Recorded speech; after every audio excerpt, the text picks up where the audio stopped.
press on that button to make a motion. And there's a button that says second on there. You can hit that button as well. So we're recording the minutes who makes the motion and who seconds the motion on there. So just I'll prompt you once we get to the item itself. Thank you. Calling to order the meeting. This is the regular open meeting of the United Laguna Woods Mutual Board of Directors, California Nonprofit Mutual Benefit Corporation, Tuesday, November 14th, 2023 at 9:30 in the morning. We're in the boardroom at the Community Center in Laguna Woods, and the purpose of this meeting, this is notice of meeting and agenda. Purpose of this meeting is to conduct the regular United Mutual Board meeting in accordance with Civil Code 4930 and was hereby noticed in accordance with Civil Code 4920. Calling to order, and Georgiana is not present to lead us in the Pledge of Allegiance. Nancy, would you do that, please? Would you all stand to pledge?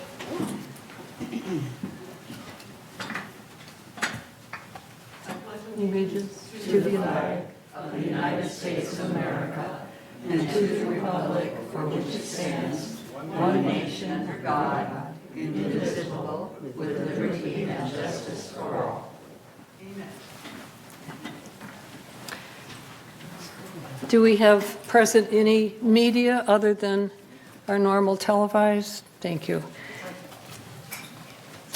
I would like a motion to approve the agenda as submitted. Is there a motion to approve the agenda? Oops, we have a black screen. Okay, thank you.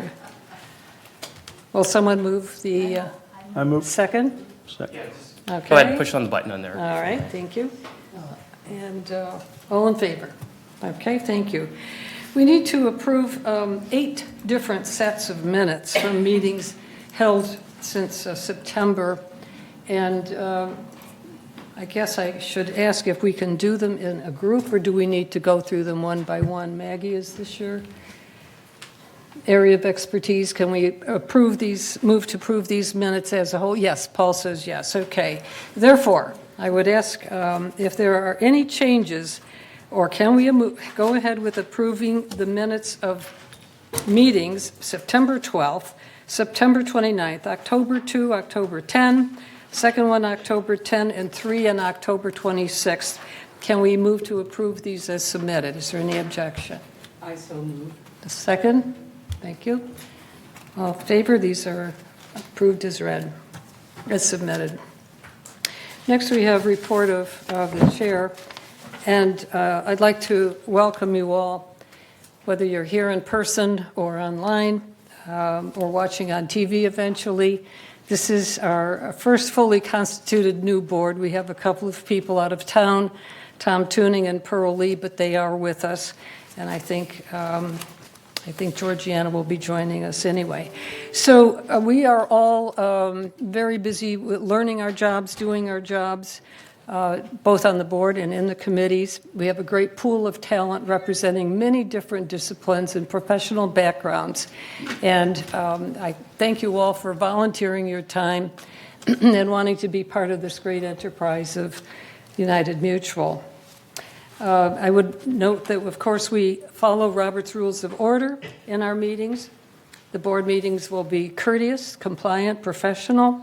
There'll be no debatings, no ding-dongs, as they say. There'll be a fair hearing for all.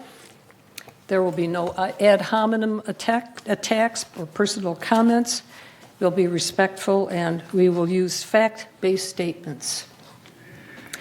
Our priorities, as I see them, for this coming year in 2024, of course, it's always to improve communications with the community and among ourselves and with our other residents in the village, with Third and with GRF and with Mutual 50.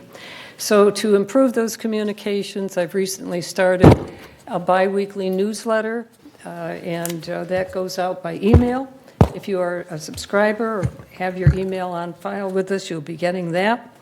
I've tried to cover topics that are of interest or use to everybody. So to avoid the special interest, but just the sort of universal topics that we care about.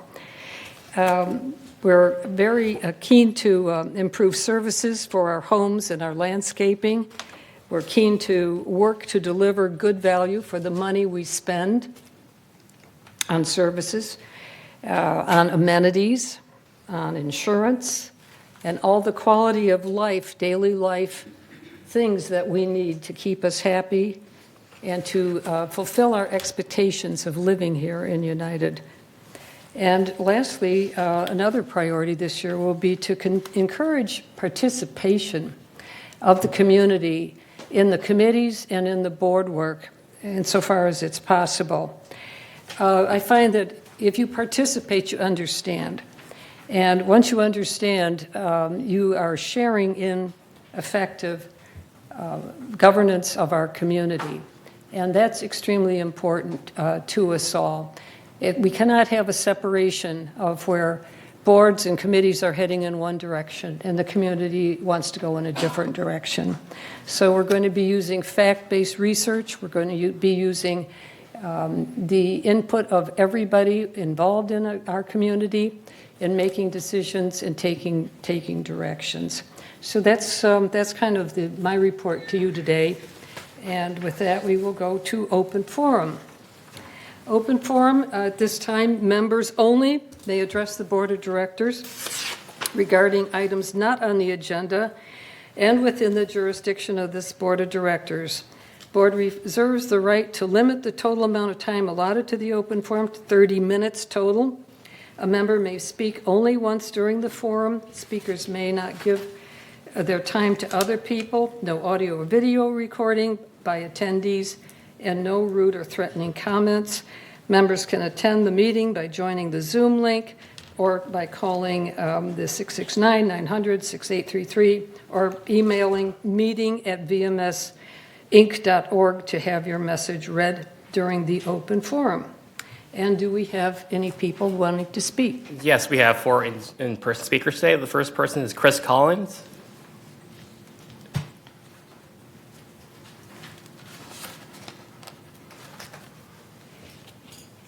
Good morning, Chris Collins, 3306Q, and I'm here to give you an update on the work of the Foundation of Laguna Woods Village, which we do on behalf of residents who are experiencing temporary financial crisis. So what is stopping you? Did you hear about the 87-year-old woman recently who suffered a stroke and became uncommunicative? What compounded the problem was that her ability to swallow was also affected. A decision needed to be made about how to feed her. Was artificial nutrition appropriate? Unfortunately, she did not have an advance directive. She had never discussed her wishes with her children, and she lived alone. Excuse me. Her children did not know what direction to take. So have you discussed your wishes with those close to you if a medical emergency should strike? If the answer is no, the Foundation of Laguna Woods Village third televised broadcast on the subject of planning for the inevitable will focus on the reluctance to plan for future. It will be aired on Village Television every Saturday at 12 noon and continue each Saturday during the month of November. So if you want to view the broadcast on your own, on your own schedule, it's also available on the Foundation website, which is foundationoflagunawoodsvillage.org, under a special tab that's labeled Planning for the Inevitable. This website section includes the YouTube links for this broadcast and our earlier ones on advanced directives in estate planning. Tune in and hear Dr. Sonia Sagal discuss the reluctance of planning for the inevitable. Dr. Sagal is a board-certified UCI health internist who specializes in the care and treatment of older adults. As she explains, often people have an unrealistic assessment of their own health. They lack the knowledge of how to go about this or lack a trusted individual in their life to designate as a surrogate decision maker.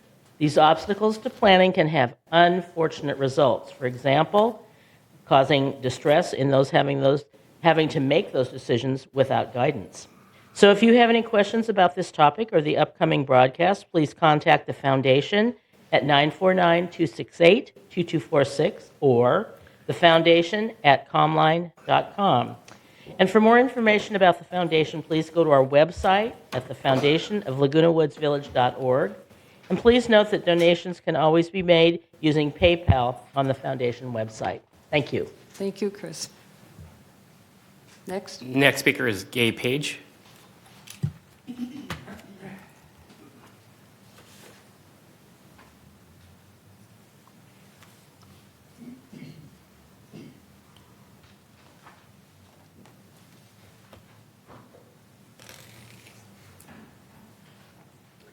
I'd like to thank Director Blackwell for her email on October 24th, suggesting that I extend my comparison of Laguna Woods' budget and business operations from nearby cities to our sister Cortese communities, Rossmore, Walnut Creek, Leisure World, Seal Beach, and Leisure World, Arizona. I downloaded plans and budgets from their websites, spoke to their managers, and the Chief Financial Officer at Arizona.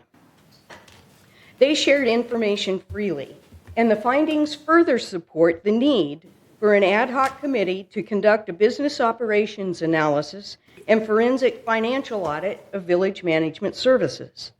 In comparing our budget to our sister Cortese developments, I found that from 2016 to 2023, the Laguna Woods budget increased 75%. Rossmore only increased 34%. Seal Beach, 31%. Arizona, 18.5%. Our neighboring cities' increases were similar. Laguna Beach, 10%. Coronado, 11%. Laguna Niguel, 28%. And Newport Beach, 37%. You'll all be getting these handouts. The research indicates that their ability to limit growth of their budgets is due in part to maintaining skeleton in-house staff and contracting out for security, landscaping, and other departmental functions. Speaking of landscaping, I met with Third Mutual President Mark Laws last week. He asked if I could write a scope for landscaping. I'm presenting you with 2 draft scopes today, one for landscape maintenance and another for tree maintenance over 12 feet. I didn't write an RFP because during my investigation, I uncovered an opportunity to have Brightview, the largest landscape management company in the country, conduct a free analysis of our landscaping operations. Once we have the results of that analysis, and we've conducted a resident survey to ensure the standards I outlined in the scopes meet their expectations, we'll have a complete picture of our landscaping needs and be able to update my draft scopes and write a precise RFP to send out for bids. Then we can compare our in-house landscaping budget of $25.7 million to the cost of hiring a landscape management company. This research scope and professional analysis of our landscaping department is exactly the type of work the ad hoc committee will do for this board once it's established. Follow the lead of our sister Cortese communities that regularly use ad hoc committees and tap into the experts we have living here in Laguna Woods. Thank you. Thank you. Next speaker is Vera Holder.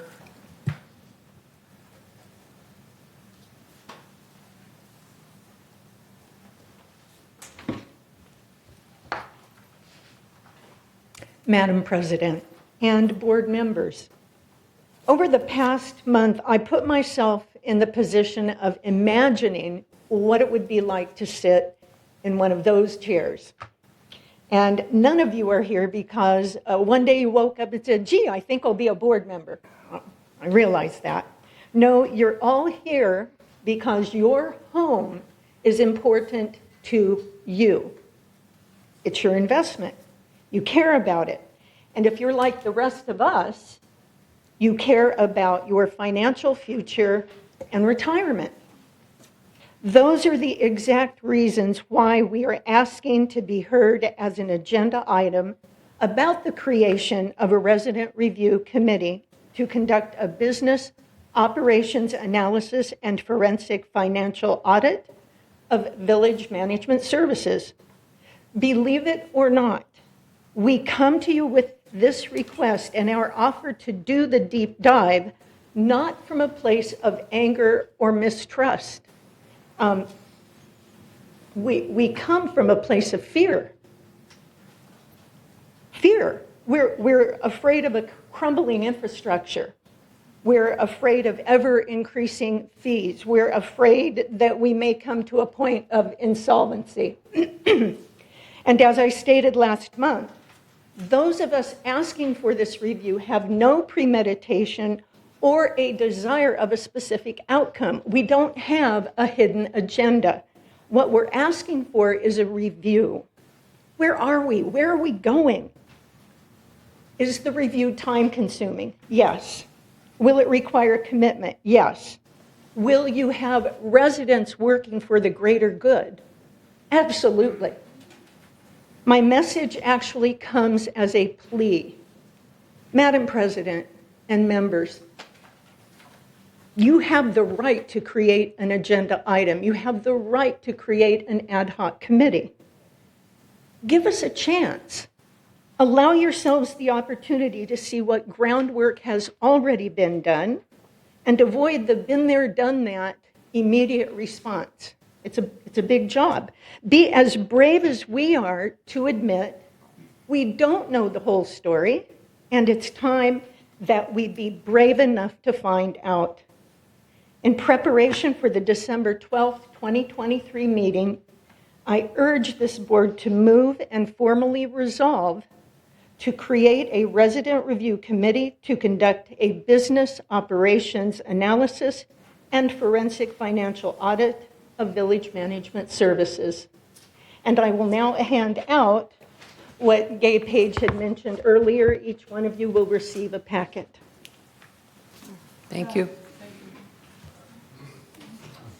If you give it to Paul. Vera? All right, other side. Here we go. Okay. Thank you. Next speaker, please. Next speaker is Maxine McIntosh.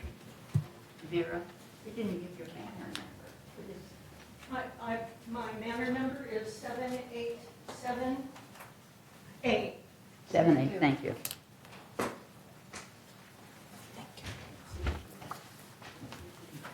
Lovely morning for a board meeting. It's beautiful outside, and I look around and nearly all of you are smiling. That's wonderful. I want to thank Chris Collin. She's here at every meeting, all the board meetings, and she brings a lot of words of encouragement and promise to people that need to hear them. I think it's wonderful that she gives so much of her time. I want to ask, I haven't in quite some time, that this board seriously consider having a comprehensive designed survey go out to everyone in United. You know, so I hear so many things come up, and I realize this is based on partial information about what's going on out there. And recently I've been concerned when GRF brought up, I only heard part of the meeting on TV, but they brought up thinking about taking the TV out of the drop-in lounge.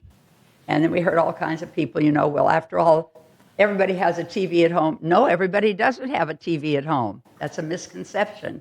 Everybody has a computer at home? No, not everybody has a computer at home. And some of us, like Maxine, now have a broken one. So all this information can really be important to help us better understand the very people you've dedicated yourself to serving for 3 years or more. I really wish you would design a really good, comprehensive survey that could go out. It would be worth the mailing cost. I remember some years ago, and I'm sorry, maybe 7, maybe 8 years ago, there was a problem in the drop-in lounge over the TV that got apparently pretty upsetting for a lot of people. And it was handled. And I remember at the time thinking maybe we should have rules posted. They posted them for a while. But to immediately remove something from the use of the residents instead of resolving the problem as it is, where it lies, is not helpful. You know, the drop-in lounge is just coffee, tea, TV, a comfortable place to sit, inside or out. That's all it is. It's nothing fancy, loaded with all kinds of equipment. And so I went around a few years ago and made a point of going to the drop-in lounge several times a month for about a year.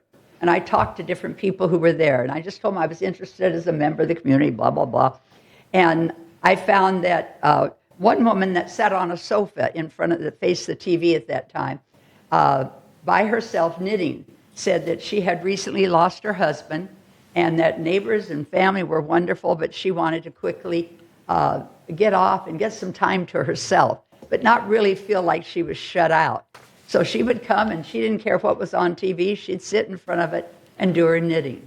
And I heard from other people, oh my gosh, look at my time go. People come in from classes when they're on a break and they like to sit and visit. We usually have somebody working a jigsaw puzzle on the opposite wall of the drop-in lounge. They aren't there because of not wanting the TV there. The TV is part of the minimal list of ambiance that's available there. And I wish that you would get us going with a survey and we'd find out just about the people using the drop-in lounge, among other things. Thank you. Thank you. Next. That's it? Okay, thank you. Responses to open forum speakers. Anyone? Ellen? I don't know how to do this, but I would like to propose a motion. Push. Obvious, I don't know how to do this, but I would like to propose a motion to create a resident ad hoc committee to review the business operational audit and forensic financial audit. This isn't the time to make Point a of order. motion. Okay, Point of well then order. I'd Come like under to new open up business. discussion. New business, Ellen. Okay, sorry. Thank you. Responses, other responses to open forum? Sue? If I may, Maxine, I know that is a contentious issue about the television in the drop-in lounge. And I do stop into the drop-in lounge, and it's really nice to have people there and to be able to utilize the services. That isn't our direct responsibility, that is GRF, but we serve on those committees. And so we will take that forward to it. To the committee, we certainly will. But just, it's confusing to residents to know what is United, what is GRF, and I just wanted to make that clear. We'll certainly bring it forward and try to convey your concern, but we don't directly have responsibility for it. Ellen? Maxine, I like the idea of a survey. And you said something about mailing out. I think that it would be received by more people Okay. than an email. Okay, you've had your chance. Tony? Thank you, Madam President. My only comment is I have reservations about a forensic audit. I don't think people here know what a forensic audit is. After 39 years in corporate America, I've been involved in those things. And a forensic audit is spiked when a regular audit discovers some impropriety or something wrong in the regular audit. So, and it's very costly and very time consuming. So I have my severe reservations about a forensic audit. Thank you, Madam Chair. Okay, anyone else? I'd like to just make sure we're clear about the cost of landscaping. We had this workup done just yesterday in response to false information that it costs $25 million a year for landscaping. It does not. Our total cost for landscaping the entire village, United, Third, GRF, country clubs, etc., is $17 million, and that includes reserves as well as operating budgets for those entities. So please, if there is anyone out there who is perpetrating the wrong number of $25 million a year, that is not correct. And if you need to have the proof from Jose and from Steve Hormuth, you will get it. But that is not the correct number. It is $17 million for 2024. Okay, response? No? No, not right now, Gabe. Please just send me a message about that, but not now. Thank you. Response to past forum speakers? Tony? Thank you, Madam President. Yes, Gay Page, 786C. She's interested in an in-depth analysis of self-management. HOA, she has requested that this be added as an agenda item at the next board meeting. This has been duly noted. Rivera Holder, 787A, was supporting the previous speaker, Gay Page's a request for an audit, and that is so noted. Azara Ascari, 935D. A resident of Ascari has recently termed out as a director.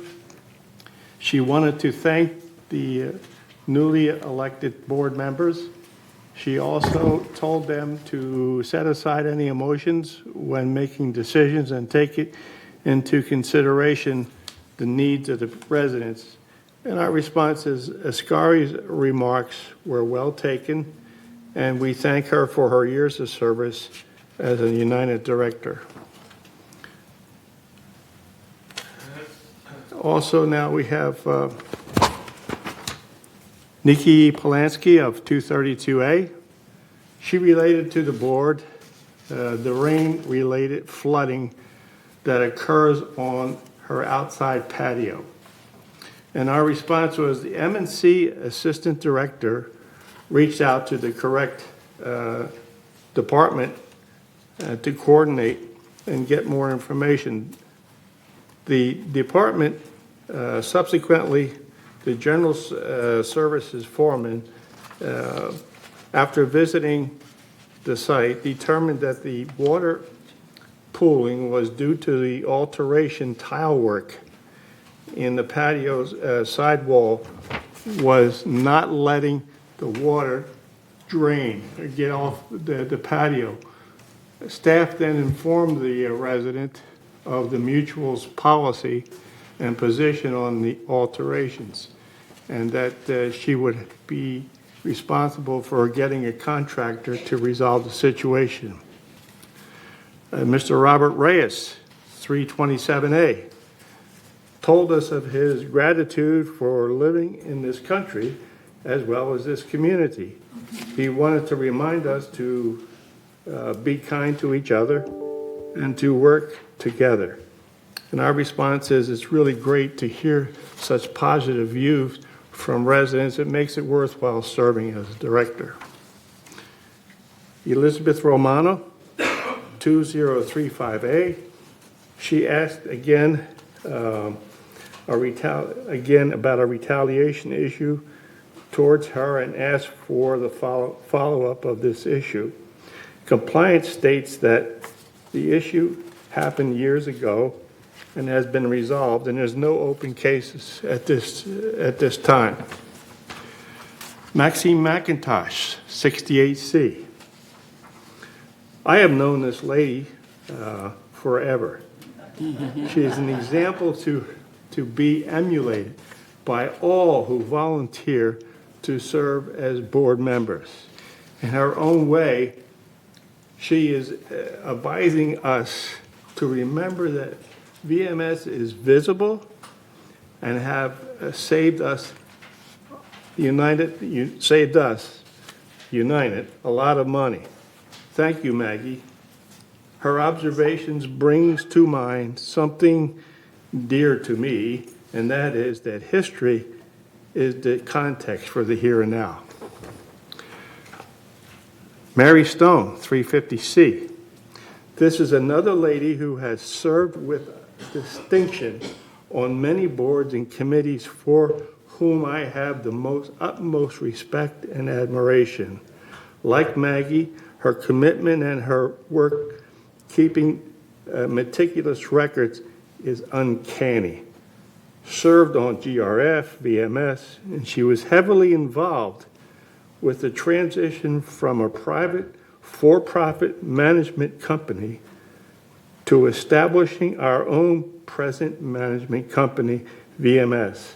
Another outstanding example of leadership. That's all I have, Madam President. Thank you. Thank you. Next report is Director Robledo, the VMS representative united on the VMS board. Good morning, Manny. Good morning, Madam Chair, members of the board. It's a pleasure to be here. I'll just give a brief update on VMS, in addition to our CEO will provide one as well, but this is from the board's perspective. Things are going well. I think all of the facilities are open and operating, and I think we have expanded the hours of certain facilities to accommodate what our members want. And it is correct that those hours and use of the facilities, the general facilities, are a function of GRF and the Community Activities Committee. And they seem to be responsive, but once they decide what to do, then we staff it and we run it. So VMS is the, I guess, the hands and boots on the ground of all the mutuals. So that's good news. We did get through the budget cycle, so we're ready for the next year. We have a business plan for the next year. In that, we've been holding the line on health insurance costs. So for the second year in a row, health insurance has actually gone down instead of up, and then this is from our advisor doing certain things. And the latest thing is we're exploring taking in the very beginning claims and having it's a foot into self-insurance, where you don't take the risk. The insurance is still covering you, but you're getting some of the benefits of the reduced cost of higher deductibles and that kind of thing, and it's lowering the overall cost. We've had progress on our strategic priorities set by the boards, and we'll have a new opportunity this year for the new boards to weigh in on the strategic priorities. And the recruitments for staffing, we have people leaving and people coming in. With 800 employees, it's always a challenge, but we've actually gotten a handle on that. Now, those are all the good news things. Now we'll address some of the challenges, because we do have challenges. As I said in my previous life, if there were no problems, they wouldn't need me, But one of the challenges you may have read about in the news is fast food minimum wage is going to $20 an hour. And I know it sounds good for those working in fast food, but it really does have an impact on other skilled labor that currently makes $20 an hour, and then they can go and flip burgers for $20 an hour. So it's a new challenge that we haven't seen yet, but we are anticipating it's going to have upward pressure on salaries. But we're going to deal with it. It is what it is, and we'll get through it. The other thing that's a challenge in the budget is the cost of property insurance. The number is around 50% increase because of all the fires, because of all the losses, and all of the carriers leaving California. That's a challenge in the budget. But those were dealt with and anticipated. It's just new challenge for next year for us to look at and handle. And the other thing we're focused on is resident communications and resident follow-up and responsiveness, and the means for them to communicate with the village and know that they're in line or their issues being handled. We're continuing to focus on that. So some specifics. There was an issue of the trash bins being too tall for some residents, and we're making great progress in that area. Where we've had complaints, the bins have been changed out, but they're continually being changed out, approximately eight bins per month. And this is something that was negotiated with the city. This is not VMS or the village. This is the city, and they've contracted with CR&R. So, but we're in contact with them, and they are changing them out to the lower type bins. Another thing that was on the radar was damage restoration. There was a backlog of the restoration claims for people who have had water damage to a unit caused by their modifications. And we've been working through those claims. Originally, there were 515. It's down to less than 100 now. And we expect all of those for United to be completed by February of 2024. And then the last thing would be the appliance replacement program. We started out with 515 backlog. Now we're down to a backlog of 128. So we're making progress in that area as well. With that, I'd be happy to answer any questions you may have for VMS Board. Anyone? Paul? We do have one member comment when you're ready for that. Okay. Sue? I have a question, and you might not know it at this time, but if you could help us send the information, that would be great. On the appliance replacement, I keep getting requests from individuals throughout the neighborhoods that it isn't the home appliance that I'm receiving the complaints about, it's the laundry rooms. And there seems to be a continual backlog of issues not being resolved there. So I know that is the United, we have to take it to United, but anything that you can do to help us. It looks like our VMS. CEO has a Yes. response. And if you could allow me to respond to that. As you Yes. probably know, or many of you know, the decision was made to switch to a more reliable brand of washing and drying machines, and that is the Speed Queen brand. So those appliances have parts readily available, whereas the current brand that is in use does not. We've run into parts issues. So that decision has been made by both mutual boards. So you will see an improvement in that area.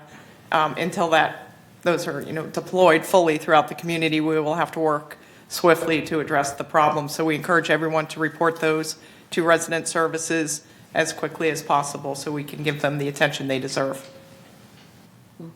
Thank you. Mickey? Yeah, regarding that wash machine, and I got a report recently, one laundry room, 111, the 3 out of 4 wash machines are broken, and resident service reported repeatedly 3 times. I have a number of it. I can give it to you. So is that part of the reason why it's been delayed, or? The parts issue is generally the reason that the delay occurs. All right. But I'll follow up on this one specifically. Thank Okay. you. Thank you. Okay. Anything else, Sue? If I may add to that, 33, laundry room 33 and 34 are experiencing the same problems, and they have repeatedly put that into resident services, and they'd Thank you. appreciate your help. Anything else? I will say the same thing. Just to be redundant. Raise your hand, It is on. please. Recognize. Thank you, Nancy. Go Chair. ahead. Apologize. To be redundant, I will say the same thing. I had several in cul-de-sacs 1 and 2, the machines. The question I have is, are we putting in commercial washing machines, which are far more hardy than residential quality machines? I think that's the fundamental problem. Thank you. And thank you, Manny.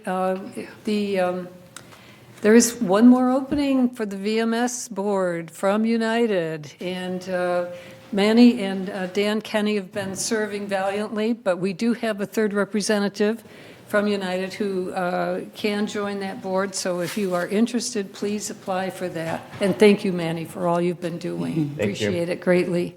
Bye. Thank you. Paul? So we have Mary Stone. Great. Mary? Good morning.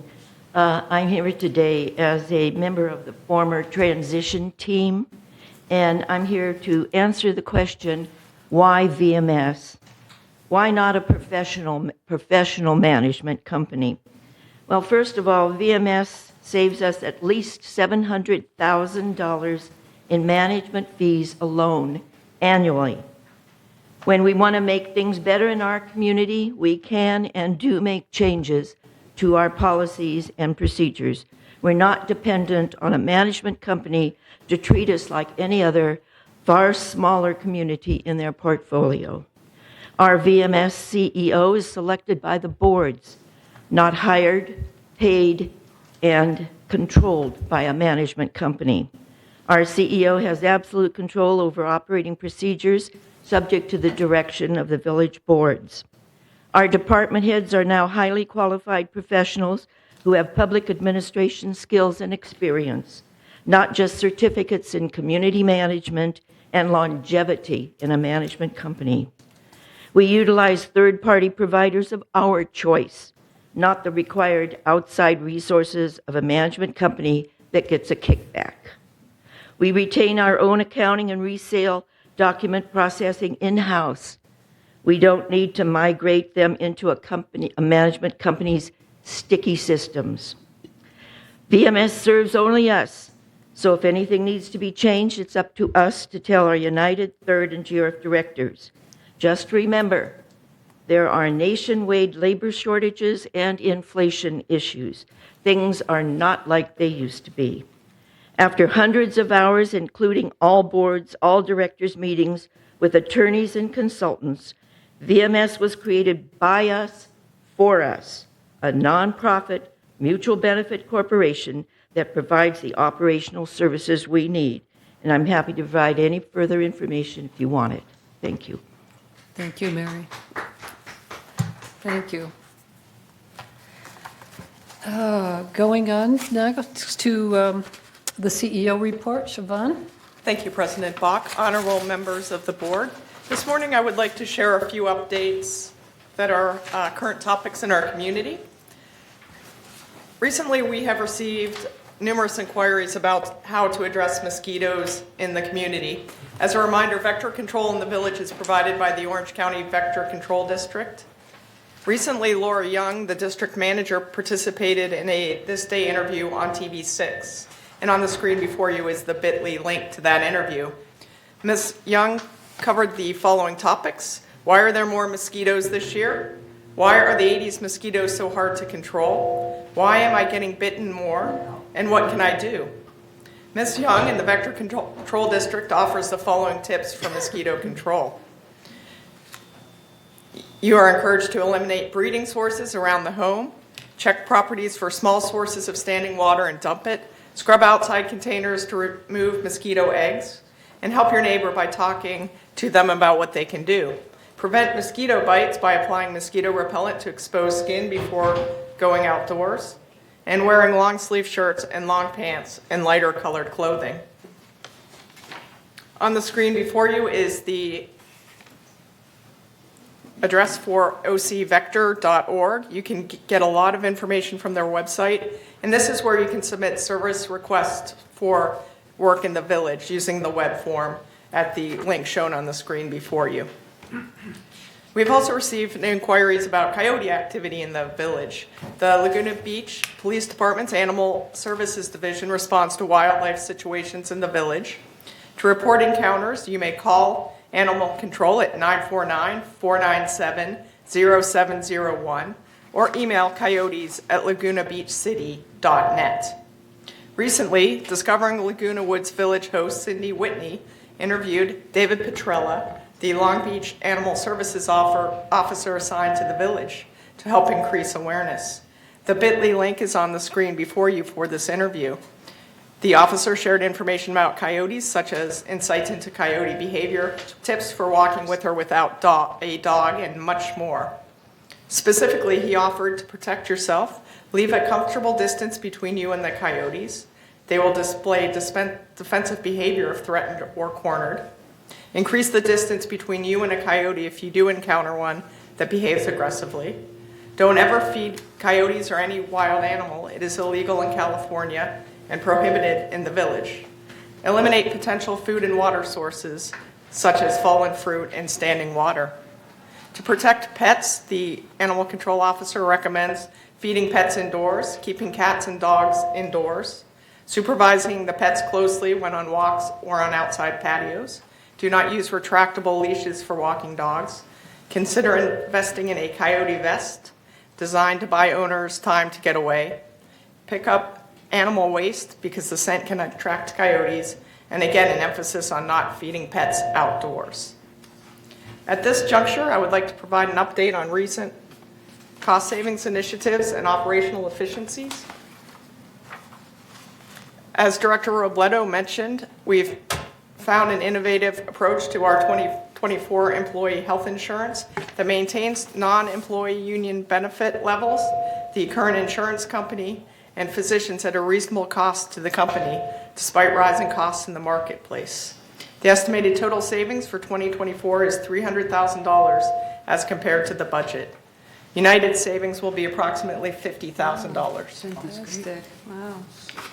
Our communications division is also digitizing docent tours for prospective residents. This will eliminate bus and driver costs for an estimated savings of $14,000 to $22,000 annually. And this will free up more than 270 hours of staff time each year. The division is also encouraging residents to select electronic delivery as the preferred delivery method for the annual mailings that are required to our residents. To date, 1,726 United owners have opted in for electronic delivery for an estimated savings of almost $13,000 annually. Residents may email information@vmsinc.org to indicate their preference. And again, we encourage residents to go electronic if at all possible and help save that mailing and printing costs. Our Community Service Division has recently implemented an escrow notification system. This allows buyers and sellers to track their resale package as it progresses. This was a request received at the May 2023 Real Estate Forum. The system queries seller hourly to determine if a status has changed. If changed, the escrow company, selling and buying agents are notified via email of the following statuses: escrow package received, escrow package processing has started, and when the board has received the package for consideration and approval. Community Services estimates that this will reduce telephone calls and emails to community services by 21% of the more than 8,000 annual contacts. This action to enhance customer service has been received very positively by the real estate community. Recently, we presented the Employee Excellence Awards. The awards recognize outstanding employees who demonstrate excellent customer service, achieve great results on projects, and regularly go above and beyond their regular job duties. I just want to highlight our recipients this morning in case you see them. It would be great if you could congratulate them on their recent recognition. In financial services, we have Mike Rabb, our Central Services Supervisor, and Kendra Osborne, our Accounting Supervisor. In general services, we recognize Dwight Griffith, Broadband Technician, and Pete Iglesias, Paving Foreman.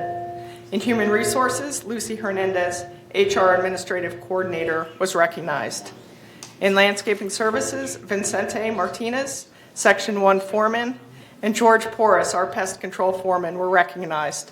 Jason Wynn, our Operations Coordinator, and Justin J. Allen, our Damage Restoration Manager, were recognized in maintenance and construction. In recreation, Laura Cabar-Rubius, our Senior Equestrian Supervisor, was recognized. Security recognized Roger Cowdrey, Security Supervisor 2, Jean Delhomme Chestnut, our Administrative Supervisor in Social Services, and Jacob Wanosto, our Compliance Coordinator. Again, please join us in congratulating these employees. Yay. And lastly, I want to announce that the Aliso Creek Trail Rehabilitation Project will take place next Wednesday, November 22nd, from 7 a.m. to 5 p.m. A portion of the Aliso Creek Trail will be closed between Avenida Sevilla and the Aliso Creek Bridge, again, next Wednesday, November 22nd, from 7 a.m. to 5 p.m. Trail users may access the trail via the parking areas through cul-de-sacs 12 and 60. And for additional information, you may contact VMS Project Manager Eric Sneekluth at 949-597-4625. Thank you very much. Thank you, Siobhan. We'll move now to the consent calendar. We Paul? actually do have a member comment, sorry. Yes, okay. Good morning, Dick Rader, 270D. I want to congratulate Siobhan and the staff for the excellent work they're doing on creating savings for us. But I did note that I think you said there was $300,000 in savings for health benefits. Well, I was wondering why United only got 50,000 of it. It's based on how the employees are allocated, Dick. So the overall savings is 300,000 and United shares 50,000. So third would be getting... They were about 45,000 and the rest was GRF. Oh, thank you. Video? Video? I just had. Okay. My congratulations to all the VMS employees who were recently recognized. I had a question on, or a comment on the docent tours for the prospective residents. I've only been here a little less than 3 years. And to date, I have not been able to get a docent tour for myself. They've been canceled time after time after time. So my question is, where's the question of any savings if in the first place these tours have never taken place? That's number one. And number two is, I'm not in favor of digitizing these tours because Laguna Woods is a complicated place to get around. And I think that new residents here would definitely benefit from the actual tours if they were taken around and shown some of those things, me included. I'm waiting for the last 3 years. Well, if I could respond, Director, we have several tours that have occurred on a monthly basis, and we'll make sure that you get included on a tour. And then I want to add that the docent tours are supplemented by new resident orientation, and that's where new residents really learn the ins and the outs, the policies and the procedures, and so forth. We really spend time, and especially your fellow counterparts on the board, educating our new residents about how life occurs in their particular mutual. Well, I mean, I believe you when you say they occur every month, but I've myself signed up for 4 of these, and I get emails saying it's been canceled. And again, I will look into that, but we will certainly get you on the next available docent tour, ma'am. Thank you. Thank you. Okay. Anything else before we move on to consent calendar? Okay. All matters listed under the consent calendar are recommended for action by committees and will be enacted by the board in one motion. In the event that an item is removed from consent calendar by members of the board, such items will be the subject of further discussion and action. And we have 5 items on consent calendar. Do I have a motion to approve as presented? I so move. Second? I so move. Thank you. And all in favor? Okay, passed. Thank you. Unfinished business. First item is to entertain a motion to approve the lodger policy. This was a September initial notification that went on 28 days notice for members.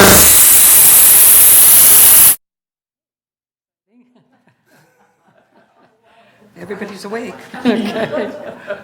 Is that a yes or a no? Okay. At this time, do we have a motion to approve? Yes, Ellen? Sorry. I will read the resolution Please. first. Mm-hmm. Okay, this is page 27 of 28. Item 11A. 12A. Wait a minute, 11A? 12A, sorry. 12A, thank you. Mm-hmm. Lodger room rental policy and application, whereas Civil Code 1946.5 defines the lodger as a person contracting with the owner of a dwelling unit for a room or room and board within the dwelling unit personally occupied by the owner, where the owner retains a right of access to all areas of the dwelling unit occupied by the lodger and has overall control of the dwelling unit And whereas in context here, in order to classify a guest tenant as a lodger, the shareholder must retain access to all areas of the dwelling unit and have overall control of the dwelling unit. Also, under Civil Code 1946.5, in order to remove a lodger from the dwelling unit, the shareholder must give the lodger a written termination notice, which is at least as long as the days between rent payments, not exceeding 30 days. Once the notice period expires, the shareholder can treat the lodger as a trespasser and have the lodger removed pursuant to the provisions of Section 602.3 of the Penal Code, i.e., guilty of an infraction, and may, pursuant to Section 837, be arrested for the offense of trespass, and wherein the United Mutual Board recognizes the need to adopt a lodger room rental policy and application to ensure compliance with Civil Code 4739 and United's and GRF's governing documents, now therefore be it resolved November 14th, 2023, that the Board of Directors of this corporation hereby approves and adopts the lodger room rental policy and application as attached to the official minutes of this meeting, and resolve further that officers and agents of the corporation are hereby authorized on behalf of the corporation to carry out the purpose of this resolution. I move this resolution. Is there a second? Second, thank you. Any discussion? Ellen? Am I right, Maggie, that it was removed? Put your microphone on, please. Am I right that it was removed that the lodger has access to recreation or amenities? No. We had that discussion at the town hall, that would be discussed before this was brought forward. So they have access to the they'll get a recreation card. Yes, according to the GRF bylaws, they do. So yes, we have to follow the GRF bylaws, and GRF is not changing that. So yes, they will have the rights of any renter in the village. Are we counting them as a percentage of our allowable rentals? No, they do not count against the rental percentage. Are there any restrictions on the guest of the lodger? It's in the policy. Let me see. Let's see.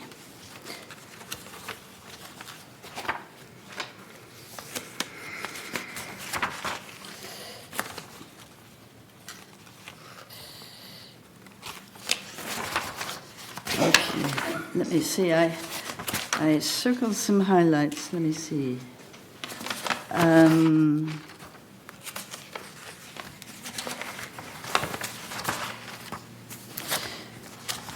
There's only one lodger per unit permitted. The lodger needs to meet all our occupancy requirements. There is a thing about lodger guests.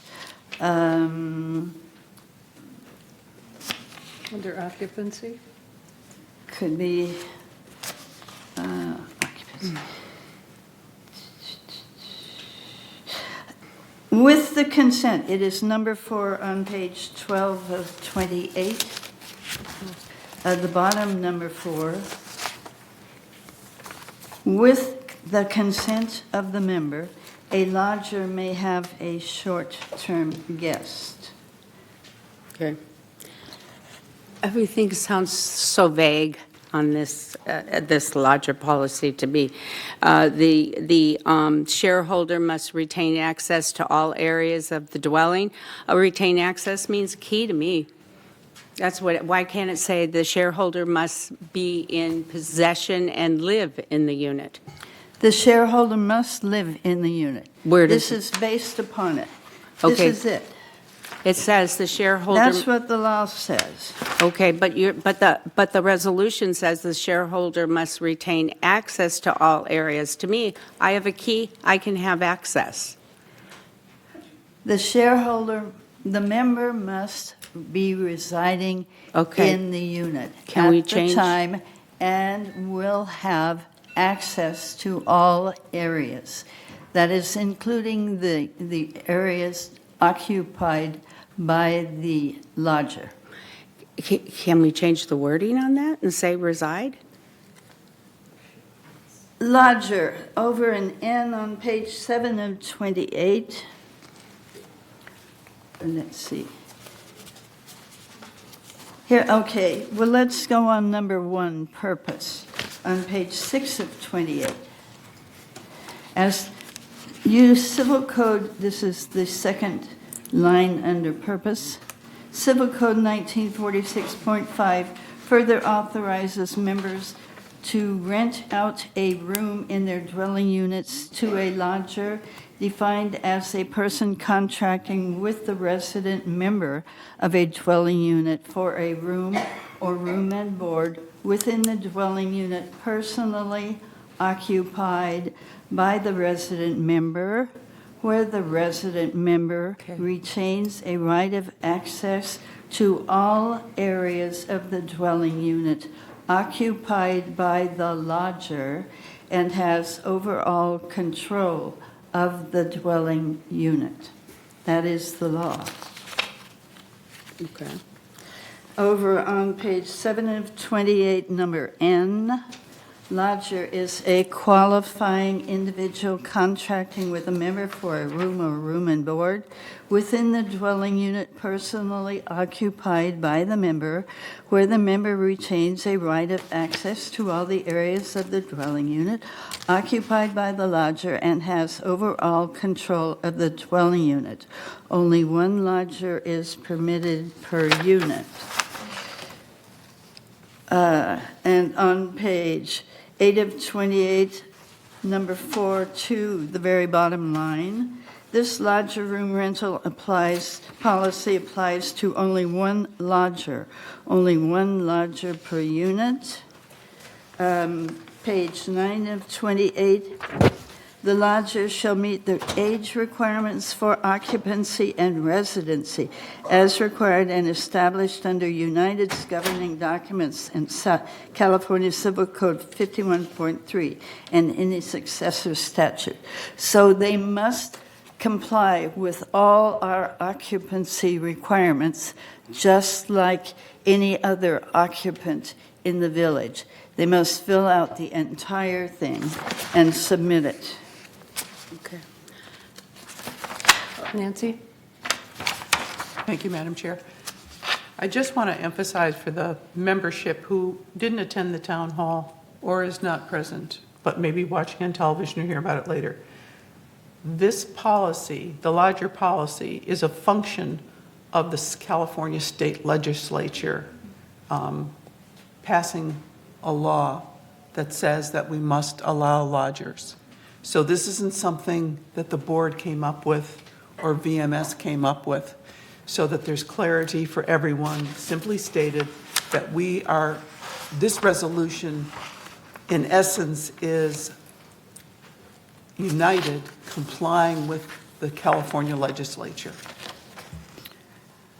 Maggie? Also, Yes, and Yes. by this policy, by us restating all our occupancy requirements for any occupant, this enhances United's protection under this policy, and it enhances also the member who is leasing out the room so that they can, following these laws, evict a troublesome lodger.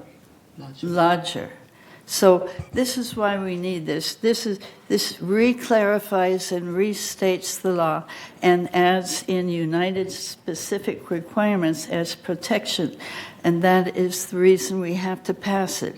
Basically, otherwise, we have to follow the state without these all being specified and signed by the lodger. We have Pam in the back if anyone wants. Who's next? I believe you were Georgiana. Yes, thank you. Yes, I have two questions. Do they undergo any kind of... Is your microphone on? Oh, let me move it closer. Okay, does that work? Okay. Yes, I have two questions. I don't remember if there was any kind of financial background check, but also there doesn't appear to be any kind of background check at all when you look under the occupancy, criminal or otherwise. And I don't know, I guess I'm not wild about this policy because it looks like a step of government trying to move us toward low-income housing. But I can't imagine them trying to get this in, say, a community in Beverly Hills. But anyway, but there's no background check. There's no provision for anything like that, is there? At least according to the occupancy, number one. May I answer that? Yes. Would you please look at page 12 of 28, and it says it is required that members obtain both background and credit checks on the new lodger, as well as check references provided by the lodger to protect such members' interest. So it is, they are trying to make sure that this happens. We are trying to protect our property and our association. And that was the point of this. I served on the committee in the beginning phases of this. And then it was, it gets sticky when you then go to the person who is going to interview to have someone in their home.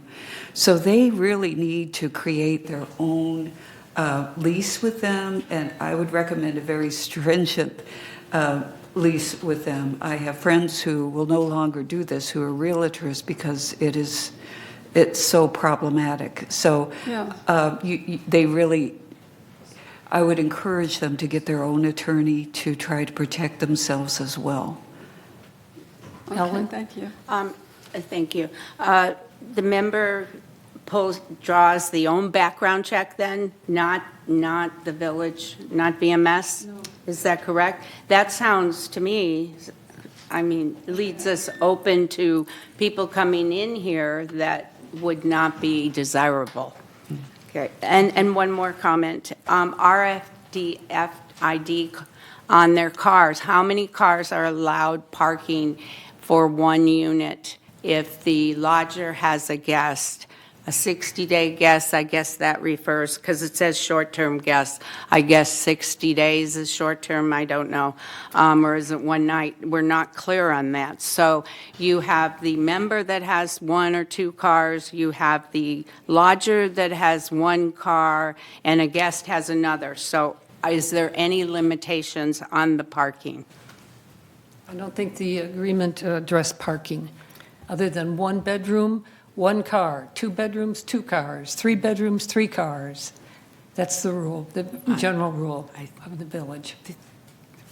Tony? Thank you, Madam Chair. As far as background checks go, in December this year, I'll be married 1 year. Congratulations. And when I got married, I had a background check. I had the background checked on my proposed wife, and I submitted it to VMS. So the background check has always been the burden of the people applying to get in. And I know in my case, I did it, got a background check on my wife, and submitted it to VMS. Thank you. Okay. Who's next? Ellen? Okay.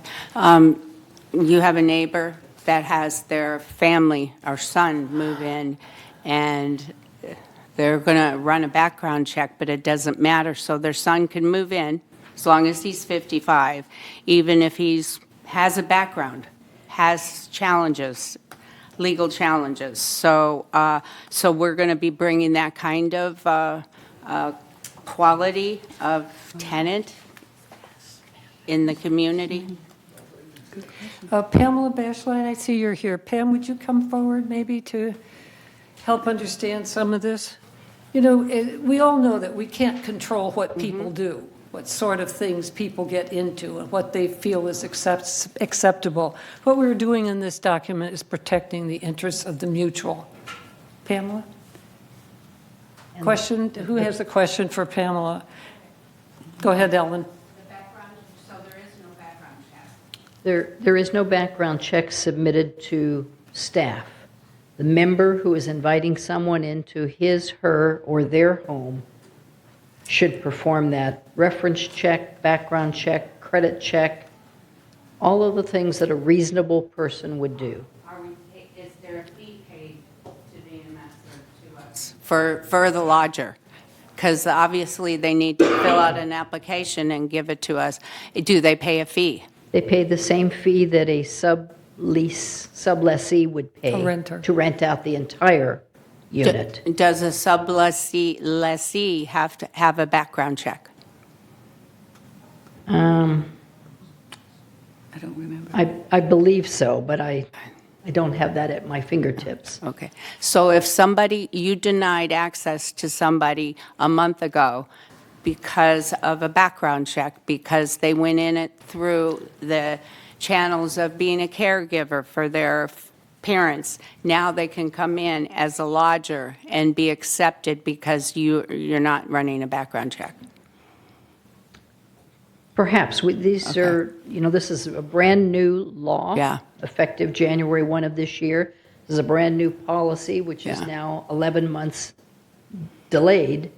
So I think we'll need to establish some history and determine where the weak links are, if there are any, and how to remedy them. So, excuse me, so the background check for the leasee, but not the lodger, but if we could do a background check, that might make everybody feel more comfortable as having a background check on this. Why did we eliminate a background check? Because we were not stepping into the shoes of the member who theoretically, for financial purposes, is inviting someone into their home. Mm-hmm.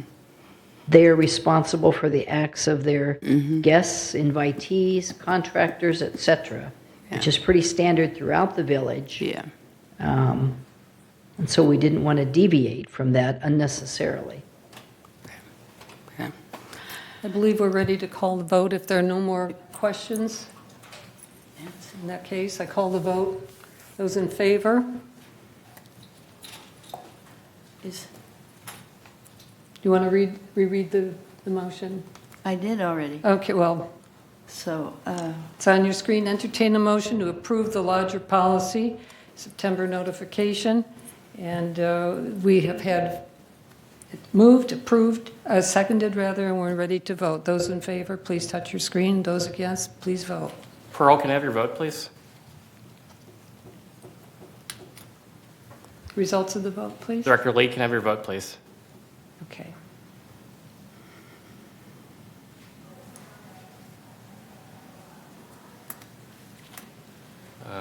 Director Lee, can you hear us? Okay, I'm going to mark her as absent. Okay, thank you. Next, You got to push.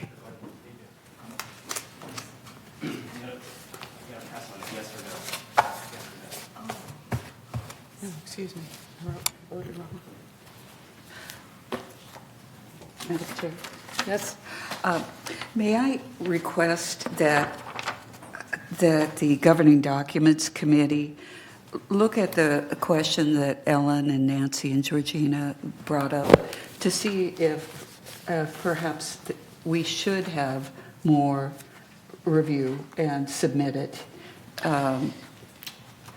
to staff for review. I know it says that United shall have no liability with respect to any background check obtained, performed, or failure to conduct a background check. And I think the reason for that is that they can't police these private leases. So, but if you could come back with an explanation that might satisfy this, because right now we're doing the best we can under the time constraints we have. right. This has been very carefully approved by the attorney, but we can certainly bring back a paragraph of explanation from him for the next meeting. I think that's important because at town Okay. hall, that was a big Right. issue. Thank you. Point of order. Thank you. We're moving forward now. Our next resolution, 12B, resolution regarding the alteration fee schedule. Maggie, would you read the resolution, All right, please? this is page 11 of 14. It's a pink page. 12B. I know. 12B. Alteration fee schedule. Whereas alteration and variance requests require significant staff time for proper processing, including research, report preparation, presentation to the appropriate committee and the board, and whereas in order to offset a portion of the administrative costs associated with processing alteration applications, the board has adopted an alterations fee schedule. Whereas the attached revisions to the alteration fee schedule are recommended to be approved by the board, and whereas the new alteration fee schedule better aligns the fees with the administrative time it takes to process each task, now therefore be it resolved November 14, 2023, that the board hereby adopts the revised alteration fee schedule as attached to the official minutes of this meeting and this resolution, and resolve further that future revisions to the alteration fee schedule will be included with the annual assessment letter packet that the Finance Department issues every year in November under the Architectural Review Procedures section of the annual policy statement, and resolve further that Resolution 01-2314, adopted March 14, 2023, is hereby superseded and canceled, and resolve further that the officers and agents of this corporation are hereby authorized on behalf of the corporation to carry out the resolution. I move this resolution. Second? Okay, thank you. Discussion? Ready to vote? Please enter your vote then.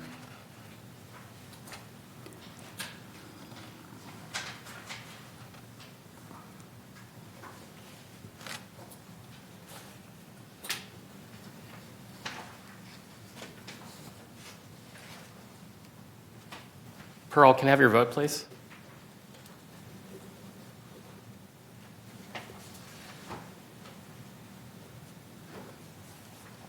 Director Lee? I'm going to mark her as absent.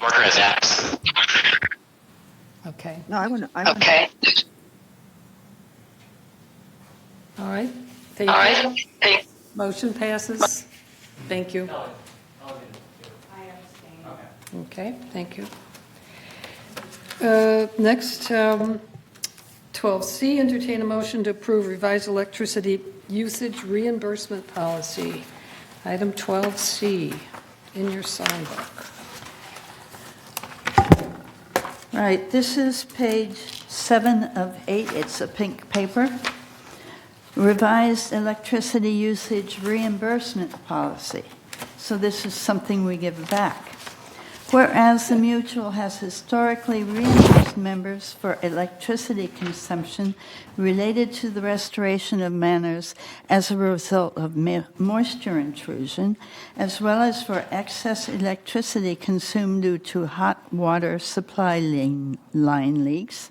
And whereas the mutual is interested in revising the current policy to reflect increases in electricity rates, now therefore be it resolved November 14, 2023, that the Board of Directors of this corporation hereby adopts the revised electricity usage reimbursement policy as follows.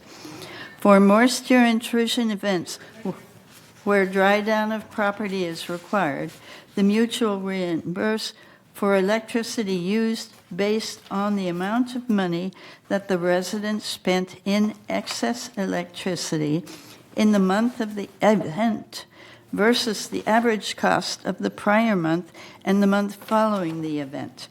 This average would be subtracted from the amount of the electricity bill for the month for the resident. The remainder would be the amount of reimbursement to the resident. For hot water leaks where excess electricity has been consumed, the mutual will reimburse for excess electricity consumption based on the same method used for moisture intrusion events. All reimbursements will be charged to the operating fund. Resolved further that Resolution 01-1833, adopted March 13, 2018, is hereby superseded and canceled, and resolved further that the officers and agents of this corporation are hereby authorized on behalf of the corporation to carry out the purpose of this resolution. I move this resolution. Second? Is there a second, please? I second. That's the screen. Okay, discussion? We're ready to move this. Those in favor, please vote as on your screen.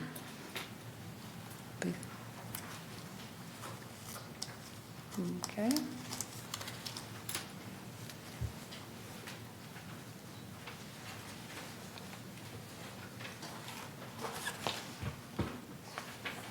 Okay. Director Willis?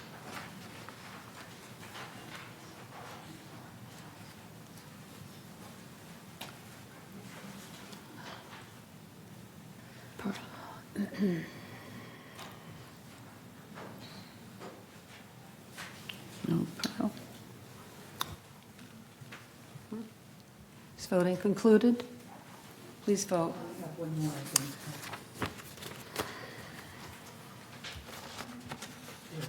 All right, thank you. Thank you.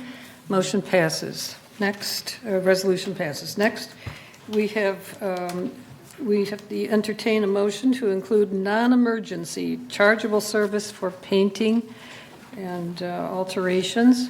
This has been on 28-day notice. This is resolution number 12D. Maggie, will you please read?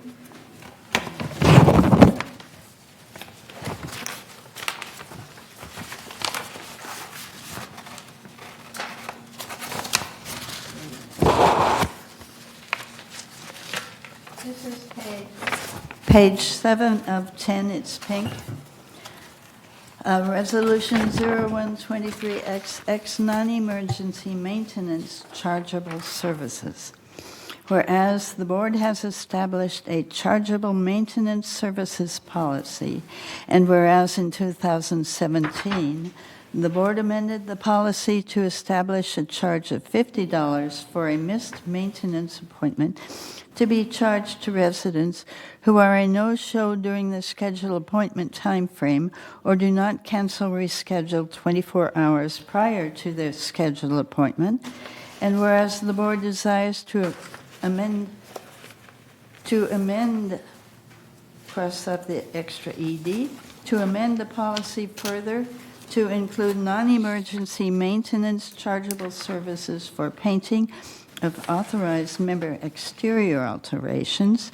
Now, therefore, it be resolved November 14, 2023, that the Board of Directors hereby approves the attached new non-emergency maintenance chargeable services list, and resolve further that the existing service charge for all maintenance chargeable services shall remain $10, and resolve further the city permit processing fee for work that requires a City of Laguna Woods building permit if VMS pulls the permit shall remain in effect, and resolve further the $50 service charge for when the mutual member or representative is not home for a scheduled appointment and fails to cancel in advance shall remain in effect, and resolve further that the officers and agents of this corporation are hereby authorized on behalf of the corporation to carry out the purpose of this resolution.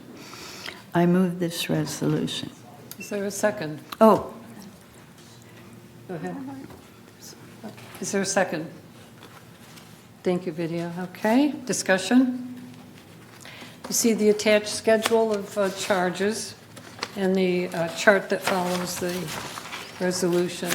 Georgiana, you have a... Yes, I just had a question. It looked like there was, okay, if you forget you have an appointment or something and you miss that, $50.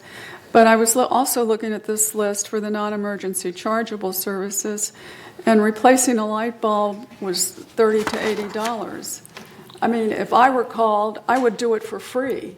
I mean, some people just have issues, they can't reach high, they have, arthritis or something like that. And this is not like we're in a commercial environment.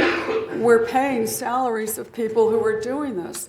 So I don't see why we're having these extra charges. It doesn't make sense to me. We're already paying the salary, so I guess, certain charges, obviously, they're going to be more cumbersome. But changing a light bulb, $30 to $80 just doesn't do it for me. This is Ian Barnett at the podium. He's in charge of resident services. So go ahead, Ian, and if you would reply to Director Willis. Good morning. Thank you. Director, the $30 to $80 charge is not changed. That is from previous resolutions. The only change to this resolution is the exterior paint on exterior alteration painting at $15 a square foot. In United Mutual, the mutual does not pay for light bulbs for members. Those are considered a consumable item, and as such is on the member to replace those when they burn out. However, the boards years ago realized the need to help the residents whenever they needed that light bulb to be changed out, and so the $30 to $80 also includes the fee that's charged at the bottom, that $10 fee. So, that's an administrative fee that's charged for the time that is spent on the administrative side, getting the schedules together, all of that kind of stuff. So the $30 to $80 is really just about $20 worth of labor time. Thank you. Anything else? Not really. Well, please vote on screen. Thank you, Ian.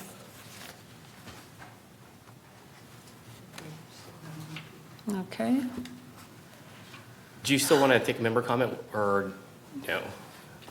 Oh, I think we're too late. You're too late. Before vote. The vote already started when you went up there. Right. Maxine, did you want to comment on this? Thank you. Sorry, I didn't realize you had entered. I'm sorry. That's okay. I hope I didn't sound rude. That's all right. I wanted to point out just a very personal thing that makes me support this with very few changes I would ever suggest. And that is we have the long tube lights, in our bathroom. And my husband are getting pretty old to climb up on that. Step ladder used to be wonderful, But now even one step, we got to be sure we're hanging on to something. And we're just so grateful that staff will come in and they'll climb up, remove everything and put it in. And if the outside cover over that light is gone, they'll replace that. And I feel we're just being charged for the prices of the materials, really. Very reasonable, and it really helps us. I can't imagine living anywhere else and being able to have staff take care of that for a very nominal price. Thank you. Okay. Vote is underway. The motion passes. Sorry?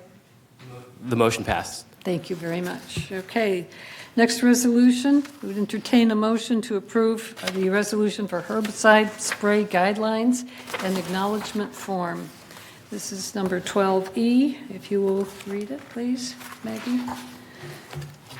Resolution 323XX, herbicide spray cessation guidelines. Whereas due to staffing levels and the proliferation of invasive kikuyu grass, the only practical way to control weeds in the shrub beds and turf edges is the use of herbicides. And whereas some members of the United Mutual have requested that staff not use herbicides in the shrub beds adjacent to the respective units, and whereas due to the increased labor associated with hand weeding shrub beds, residents requesting the cessation of herbicide application adjacent to their units should be responsible for the timely removal of weeds and maintenance of the turf edges at the shrub beds. And whereas said members of the United Mutual making such requests shall fill out and sign an agreement stating their intention and responsibility to perform the weeding and edging of the shrub beds, whereas the landscape department shall retain the responsibility for regular pruning of shrubs and the right to apply herbicides to turf areas, insecticides where necessary. Now therefore be it resolved November 14, 2023, the Board of Directors introduces the ability to request cessation of the herbicide applications in the shrub bed areas following the filing of a signed no herbicide agreement, and resolve further all responsibility of weeding and turf edging in the shrub beds shall become the responsibility of the requesting resident, and further resolved all other routine maintenance of the shrub bed shall remain the responsibility of the landscape department, and resolve further that the officers and agents of this corporation are hereby authorized on behalf of the corporation to carry out this resolution. I move this resolution. Second? Second, please. I second. Thank you. Okay, comments? Go ahead. I have some questions on this one. Kurt is here. Oh, good. Okay, thank you. If we're talking about a 4-unit building and 1 unit wants no herbicide and the rest of the 3 want herbicides, does the one person win over the 3, or how does that go? Oh, we will meet with the residents. Generally, the residents that are requesting this are ones that already do their own maintenance in the common area. So it's generally pretty much already delineated out there. So what we will do is the supervisor of the area will go and meet with the resident, walk the area, determine the area that they consider the part that they want to maintain, and then we will delineate just that area. So it won't go to the whole building. It will just be the area that is maintained by that one resident. Okay, thank you. Ellen? So it says going forward, that they will have to take care of their own area. Is Correct. that going forward till the end of time? Until the house changes hands. Until the house changes hands? Correct. So somebody is, or they can withdraw that herbicide agreement? Absolutely, yes. Okay, I think that should be clear. Thank you. Anything else? Sue? Yes, the neighbors can or others can say, my neighbor is no longer doing this, and it's an eyesore for the community. And then you would go back and speak with them, is that correct? And Yes. withdraw that. It's in there that it's with notice, so we would go out and talk to them, remind them of their responsibility, and if they're unable to meet their responsibilities, we will then rescind the agreement and take over. Okay. Anything else for Kurt? Okay. Let's proceed to vote then. There's no further.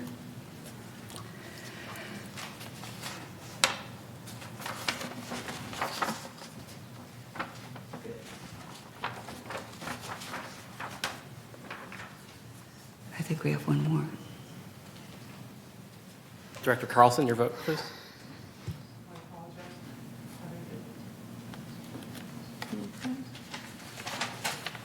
Motion passes. Thank you. Okay.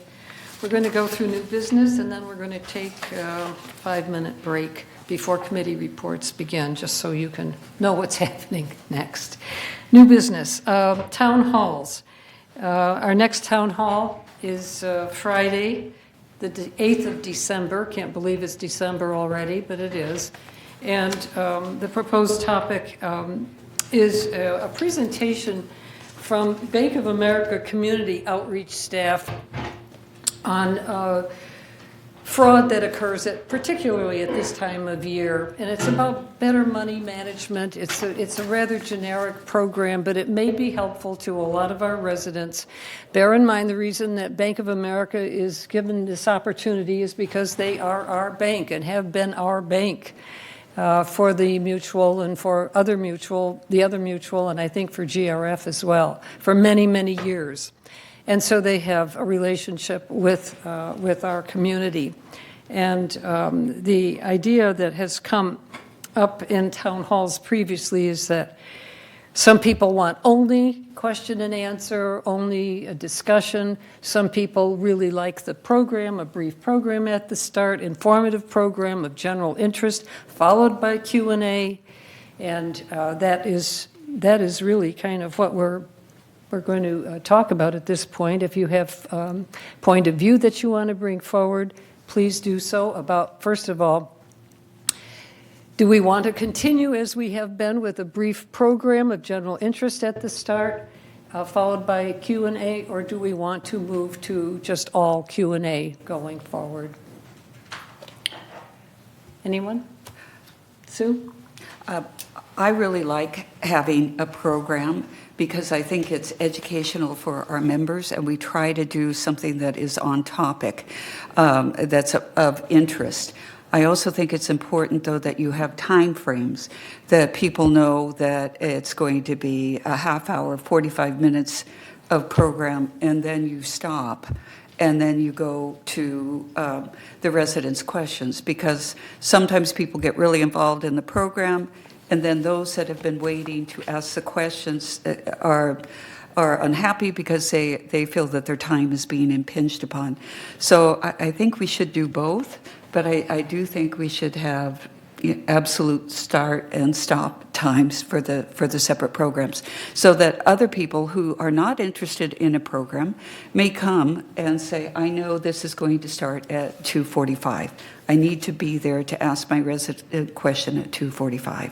And then they don't have to sit there for another half hour hoping that their turn comes up. So that would be my suggestion. Tony?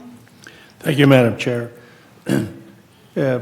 It's occurred to me that with our previous town halls, it seems to me when we have a speaker on a hot topic that everybody's concerned about, that in itself seems to have some drawing power. So I like that format. Thank you. Ellen? I'm sorry, Nancy?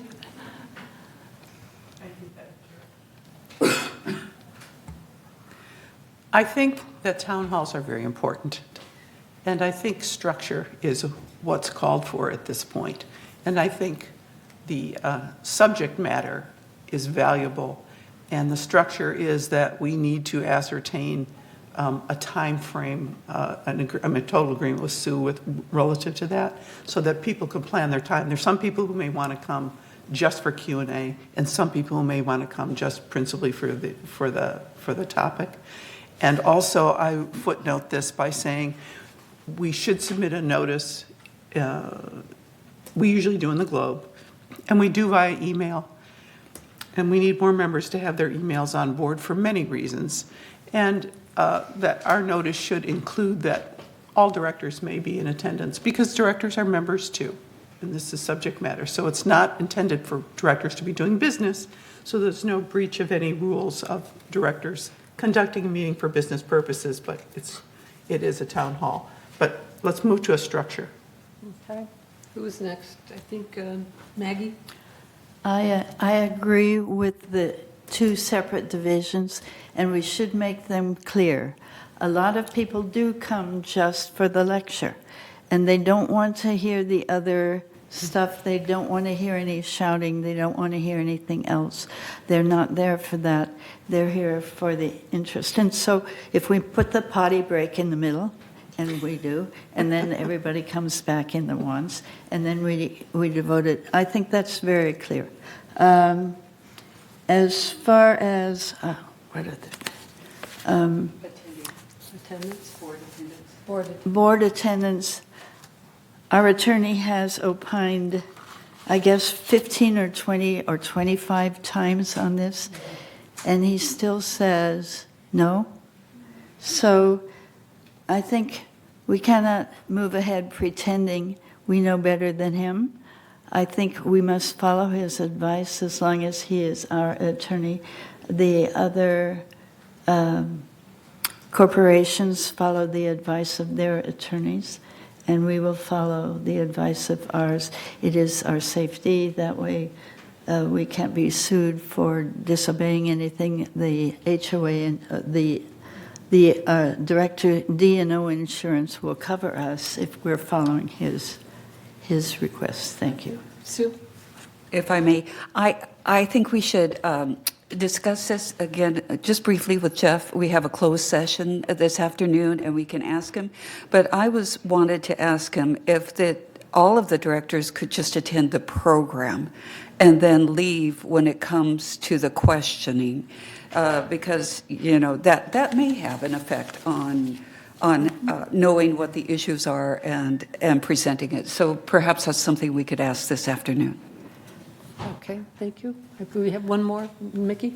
Yes, I agree that we could have some specific topics, and also we need to open to the forum. I mean, everybody has their concerns, so we may try, and then we kind of take a look at and research what the attendance would be, and maybe we could sometimes, if there is any hot issue and people wants to discuss with it, maybe we could give a whole 2 hour for the question and answer. So I don't think it has to be kind of structured, in a certain way and flexible, and try to, look at all the needs of the resident, and from there, we can find out what the better communication could be. Okay, one more. If I could, I would like to encourage people to go to the Resident Advisory Committee when they have these concerns. It's really helpful, and they certainly are welcome to come to the town halls and express their need. But if you go to the Resident Advisory Committee, it's currently run by Tony and by Pearl, and they will take you by the hand and go and visit the people who can assist you. So that's another good opportunity for people who feel like they need to be heard. Thank you. We're going to move on now to... Sorry. Yes? We do have one member comment on this. All right, please. Richard? Hi, Dick Rader. I'm trying to recall, maybe somebody can help me, but I believe when you look at the committee agendas, it has a line that says additional board members may attend. Am I correct on that? And if so, why is it that the lawyer says you could do it here, but you can't do it there? It doesn't make sense. Thank you for your comment.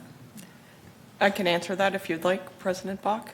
Sorry? I can answer that if you would like, Please, President yes, Bach. please That is do. because we are adhering to the notice requirements as if that committee meeting was a full board meeting. We do not notice the town hall meetings as board meetings. Okay. All right. With that, we shall go now to 13B. Entertain a motion to adopt the United 2024 Collections and Lien Enforcement Policy. And Maggie, would you read that, please? Our last pink page? No, not quite.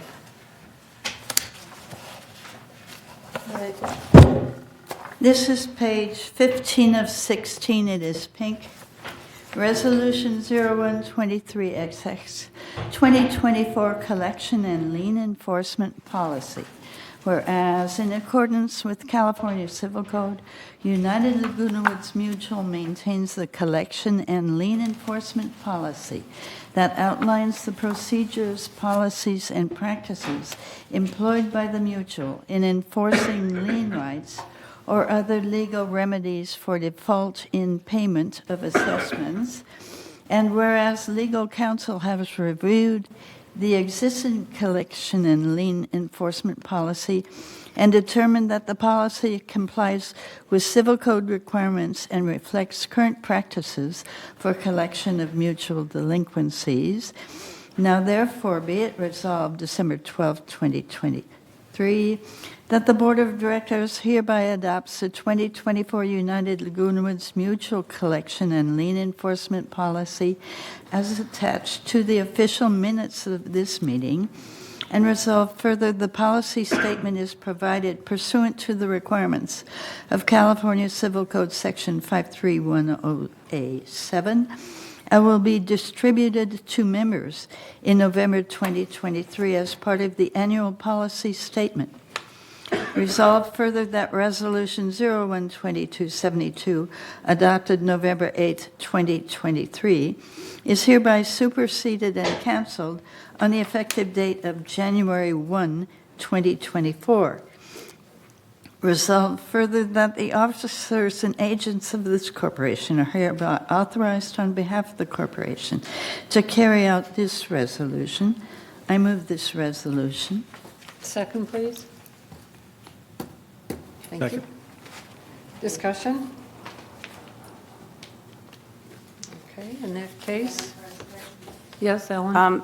Is this assessment, is this for closure, or is, well, I guess it is. This is going on 28-day notice. This is the first time we're seeing this. Okay, so the assessment, it says here, becomes delinquent 15 days. That's when this lien enforcement can take place?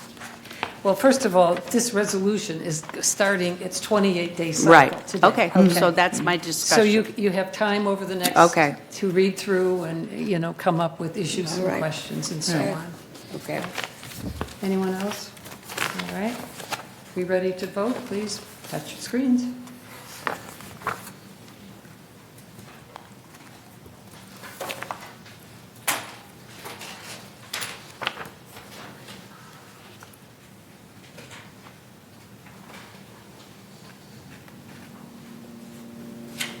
Okay. Motion passes. Thank you. Next item is 13C, entertain a motion to approve temporary borrowing. Maggie, would you read the resolution, please?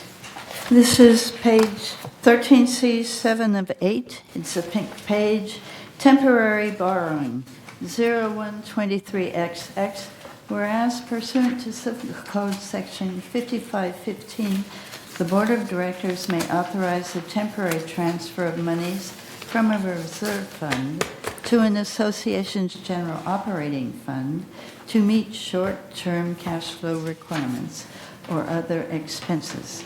If the Board of Directors has provided notice of the intent to consider the transfer in a board meeting, notice provided pursuant to Section 4920, and whereas the notice required pursuant to Section 4920 has been provided in the agenda for this Board of Directors meeting, and whereas the corporation avoided interest and finance charges by prepaying 12 months of property insurance premiums in October 2023 for coverage period of October 2023 through September 2024, and whereas it has become necessary to temporarily transfer monies from the reserve fund to the operating fund to meet cash flow needs due to timing differences in when property insurance premiums are paid versus when they are collected from residents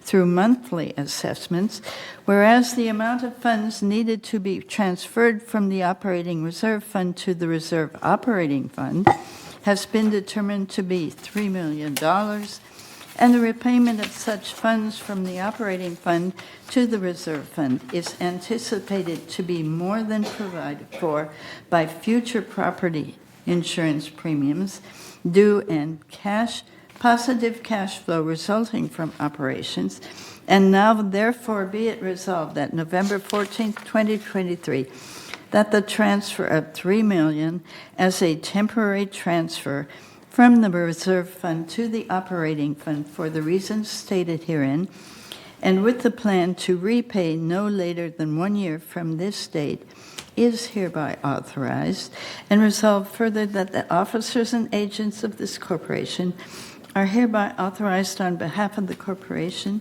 to carry out the purpose of this resolution. I move this resolution. Second. Thank you. Discussion? Ellen? Why haven't we made provisions where we can pay this back?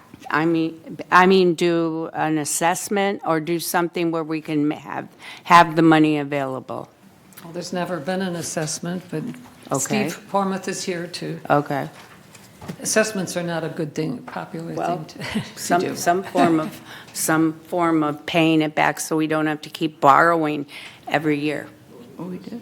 Go ahead. Thank you. So President Box, member of the board, you already do include it in your normal monthly assessments, right? Mm-hmm. So your assessments collect 1/12 of the amount of insurance over the course of the year. So the insurance companies offer either you pay it all up front to the tune of about $5.3 million, or you can pay it over the course of the year at an interest rate of between 7 or 8%. So it doesn't make sense at that dollar amount to pay the interest charge because you have the money in the reserve fund. So in order to avoid those interest costs, you're basically borrowing from yourself, right? So the reserve fund, you could be collecting treasury bill interest on that to the tune of 5%. So it's a better value to borrow from that fund, negate the fact that you can collect 5% because you'd be paying between 7 or 8% to the insurance company. So this is just a matter of cash flow management and using the money that you already have. To your point, could you increase your assessments? So gross up your contingency fund by $7 million or about $5 million. That would be a choice of the board, but that's money out of everyone's pocket when you already have the money sitting in a different account. So again, this was brought forth to the Finance Committee on October 31st. It was proposed to move the money. Again, it was $5 million that was paid in October. At the moment, you have sufficient funds to where you only need $3 million to borrow from the reserve fund. Civil Code allows you, based upon what I've already included in the staff report, Civil Code allows you to borrow money from the reserve fund. This is nothing that's outside the ordinary. You do it on an annual basis for the same purpose for your property taxes as well, come April. But even though Civil Code allows you to do it in 12 months, we will pay it back as expeditiously as possible. We can provide a payment plan to accelerate that, but the best case scenario is allow staff to just manage your money. And what I don't want to do is be tied to paying the reserve fund back and not pay your vendors, right? So my goal is to make certain that whatever money you have available at the end of the month, I pay back as quickly as possible to the reserve fund. It's not anticipated to take more than 6 months because, again, you're collecting money on a monthly basis specifically for these property insurances. But again, I don't want to have to come between a decision where either I pay a vendor or I pay back the reserve fund. So this is what we do on a monthly basis. How many years have we been doing this? Borrowing from the property tax fund for the past 3 to 4 years, we've been doing this, from the reserve fund. You've only had to begin doing it for insurance because your insurance has ballooned over the past few years. It went from $2 million to $3 million to $5 million. So before, you had enough funds on your day-to-day cash available to take care of this, but when it's been increasing at that exponential rate, you don't have the cash available. Who's next? Tony? Thank you, Madam Chair. I'd like to ask a point of information.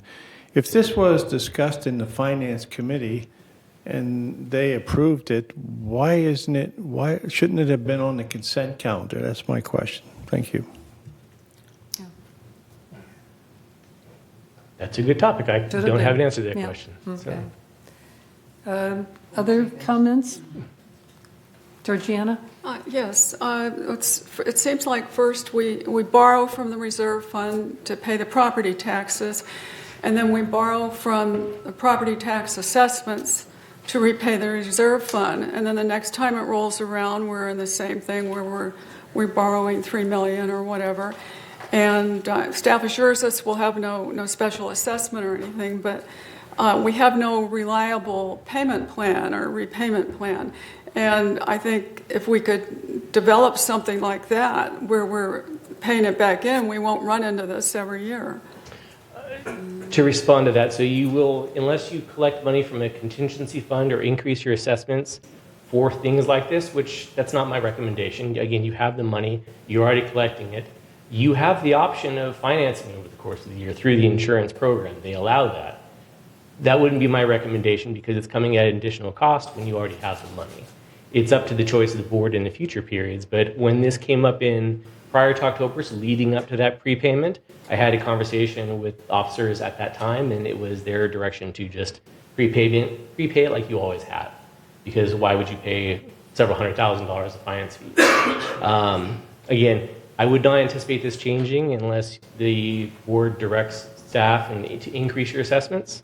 But from a payment plan, once again, I already mentioned before that you could, but my already goal is to pay this down as quickly as possible, which we've always done. Siobhan, you had a comment? I just wanted to ask Steve a quick question. We prepay insurance to save money. Is that not That an is accurate correct. statement? You may want to expound Thank on you. that. Yeah, I mean, I thought I opened with that. But again, the reason why we do that in October is to save hundreds of thousands of dollars. Again, you don't have to follow that approach, but our goal is to be stewards of your money and make good financial decisions. And we also pay our property tax on time so as to avoid a penalty for late payment of property tax. They have no sense of humor about that one.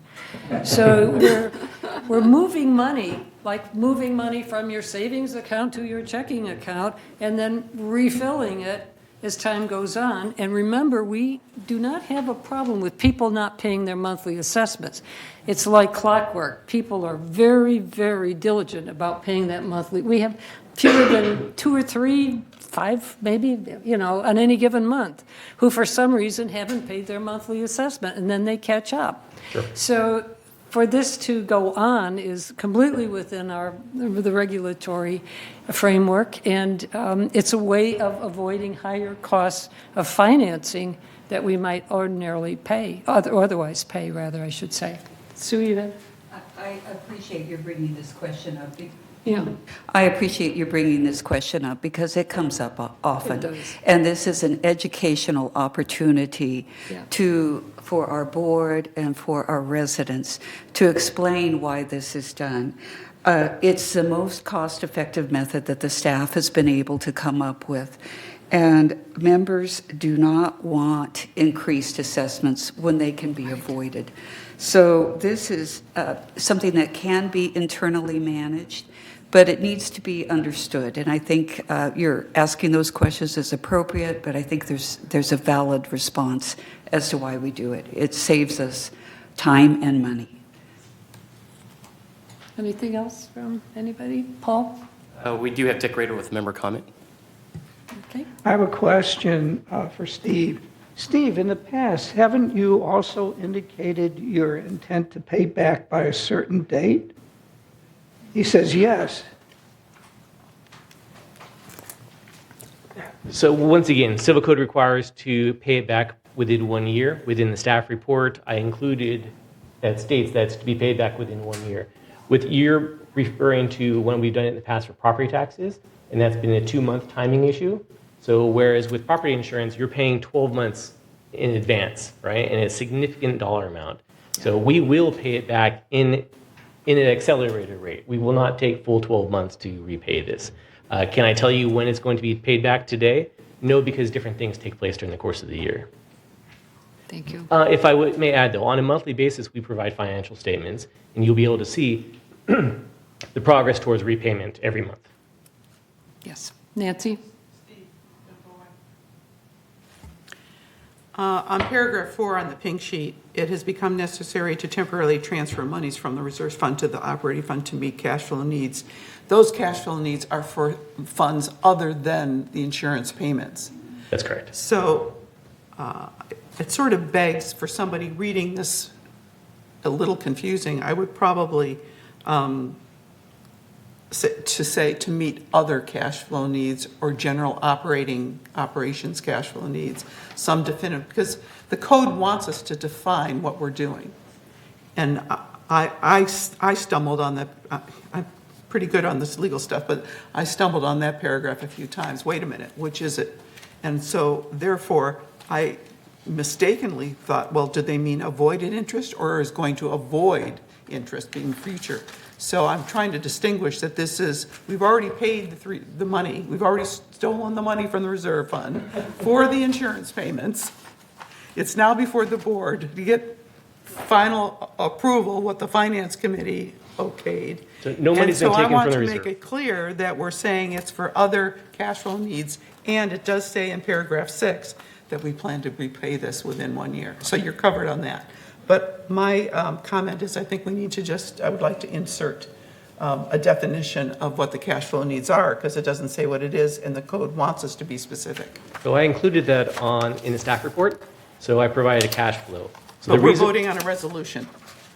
That's my point. Well, the resolution doesn't have to explain all the facts that are in the staff report. Do you understand why I raised that?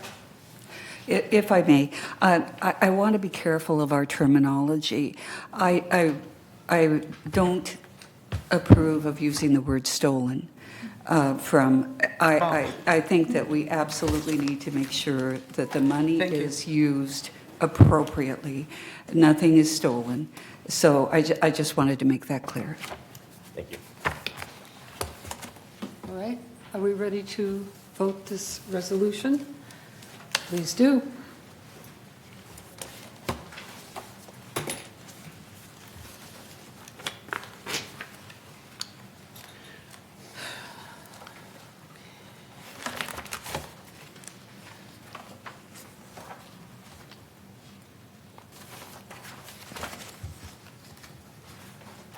Sorry.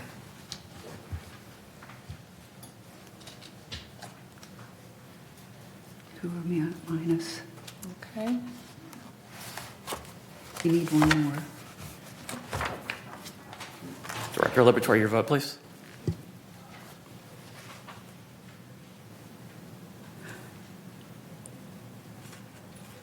Okay, motion passes.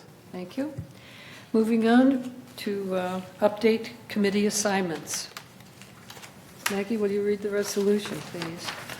Just the changes, not the whole thing. Okay.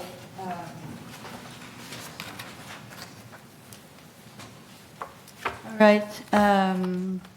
Resolved, let's see, resolution, United Laguna Woods Mutual Committee appointments resolved November 14, 2023, that the following persons are hereby appointed to serve the corporation in the following capacities.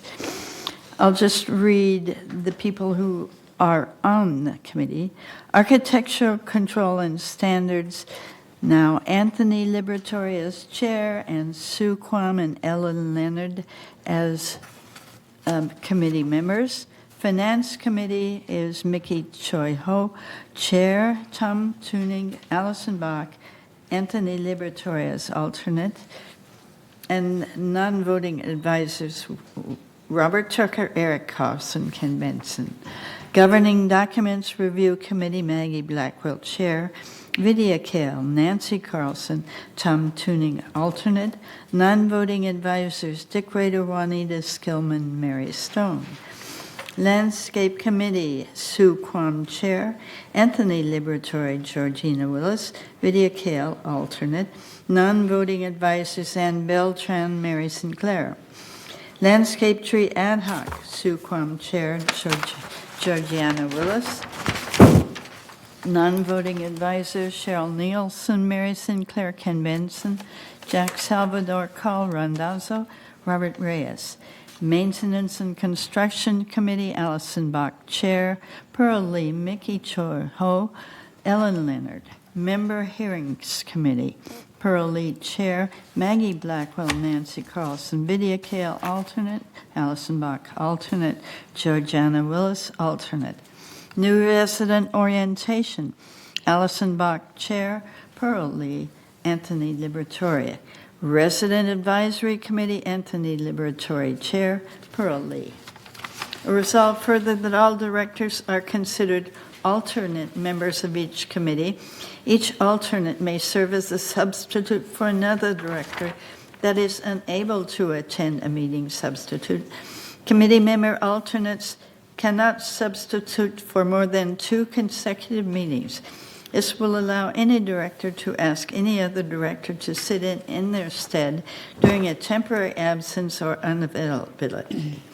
Of course, we can modify the structure in any way the board feels best. However, the concept is that the board in advance will approve any director sitting on a committee on a temporary basis when necessary to fill in for another director. Resolved further resolution 012338, adopted July 11, 2023, is hereby superseded and canceled. Resolved further, the officers and agents of this corporation are hereby authorized on behalf of the corporation to carry out this resolution. I move this resolution. Second? Okay. Discussion? Sue? I move an amendment to the Maintenance and Construction Committee. Mickey Choi Ho is the alternate, and we just need to put that behind her name. Yeah, I second for that. Okay, thank you. All right. Anyone else? Okay. Well, I would ask you to vote, please, on this resolution. Point of information, what are we Yes. voting on, an amendment? Or The amendment. Okay. Oh, amendment, yeah, okay, the amendment. All in favor?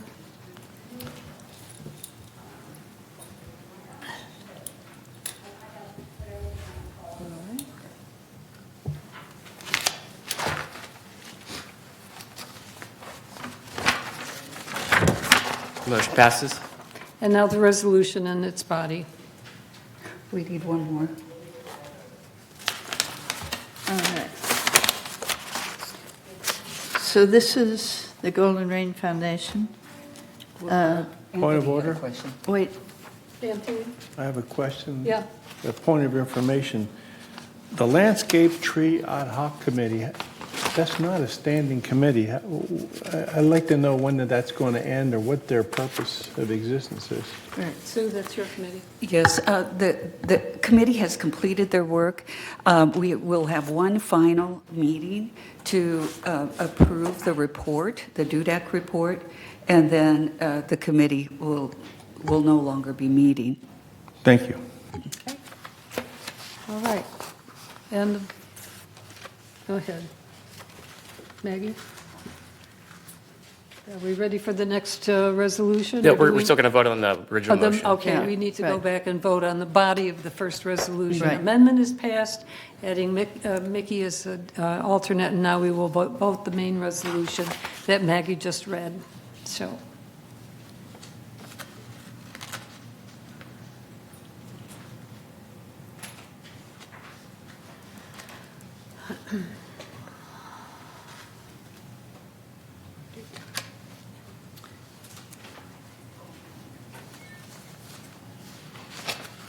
and Motion passes. thank you.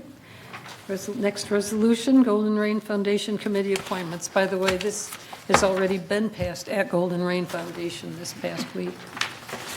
okay, Golden Rain Foundation Committee appointments, Resolution 0123XX. Resolved November 14, 2023, that in compliance with Article 7, Section 7.3 of the Golden Rain Foundation bylaws, adopted September 29, 2014, the following persons are hereby appointed to serve on the committees of the Golden Rain Foundation. GRF CAC is Sue Kwam and Ellen Leonard. GRF Finance, Tom Tuning and Mickey Choi Ho. GRF Landscape is Sue Kwam and Anthony Liberatore. GRF Maintenance and Construction is Allison Bach, Pearl Lee. Clubhouses and Facilities Renovation Ad Hoc, Anthony Liberatore, Allison Bach. GRF Media and Communications Committee, Maggie Blackwell and Georgiana Willis. GRF Mobility and Vehicles Committee, Allison Bach and Nancy Carlson. GRF Security and Community Access, Maggie Blackwell and Nancy Carlson. Disaster Preparedness Task Force, Anthony Liberatore and Georgiana Willis. Laguna Woods Village Traffic Hearings, Vidya Kill and Maggie Blackwell. Purchasing Ad Hoc Committee, Tom Tuning and Allison Bach. Information Technology Advisory Committee, Sue Kwam and Tom Tuning. Broadband Ad Hoc Committee, Allison Bach, Sue Kwam and Tom Tuning, Allison Bach non-voting. Website Ad Hoc Committee, Anthony Liberatore, Mickey Choi. Ho. Compliance Ad Hoc Committee, which has been dissolved as no longer needed. It's accomplished its task. Maggie Blackwell and Pearl Lee were on it. Finance Advisory Group, Tom Tuning. Space Planning Ad Hoc Committee, Allison Bach, Tom Tuning, and Nancy Carlson. Resolved further that Resolution 01-2339, adopted July 11, 2023, is hereby superseded and canceled. Resolved further that the officers and agents of this corporation are hereby authorized on behalf of the corporation to carry out this resolution. I move this resolution. Second, please. Second. Anyone? Second? Thank you. Okay, discussion, questions? I have one. Yes, yes. Well, because GLF committee has already approved it for the construction and maintenance and construction. Mr. Choi Hall is alternate, so it's been already approved by the GLF committee. So on GRF maintenance construction, that's on the first page, yes? So Yes. we need to add Mickey as alternate? Alternate, right. Okay.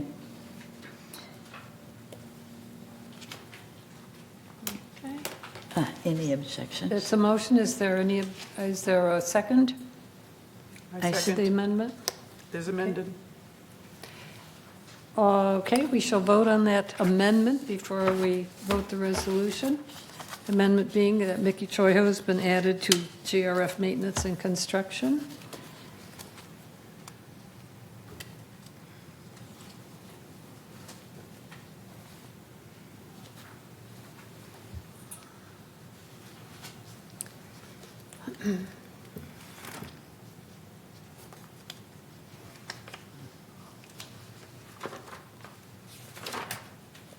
Motion, amended motion passes. All right, now we will vote the main body of the resolution, the GRF committee appointments.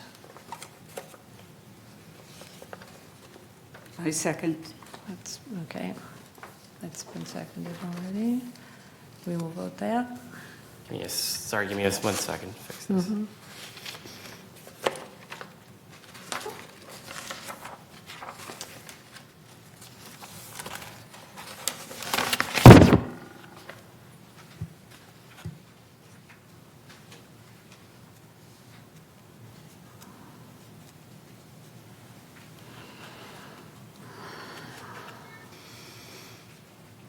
Point of information, GRF did distribute to me, you probably all got them, the new committee assignments.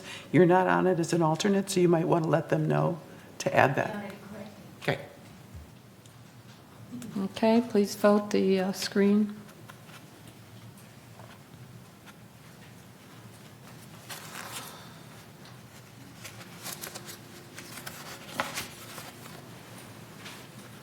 Director Liberatore, your vote, please.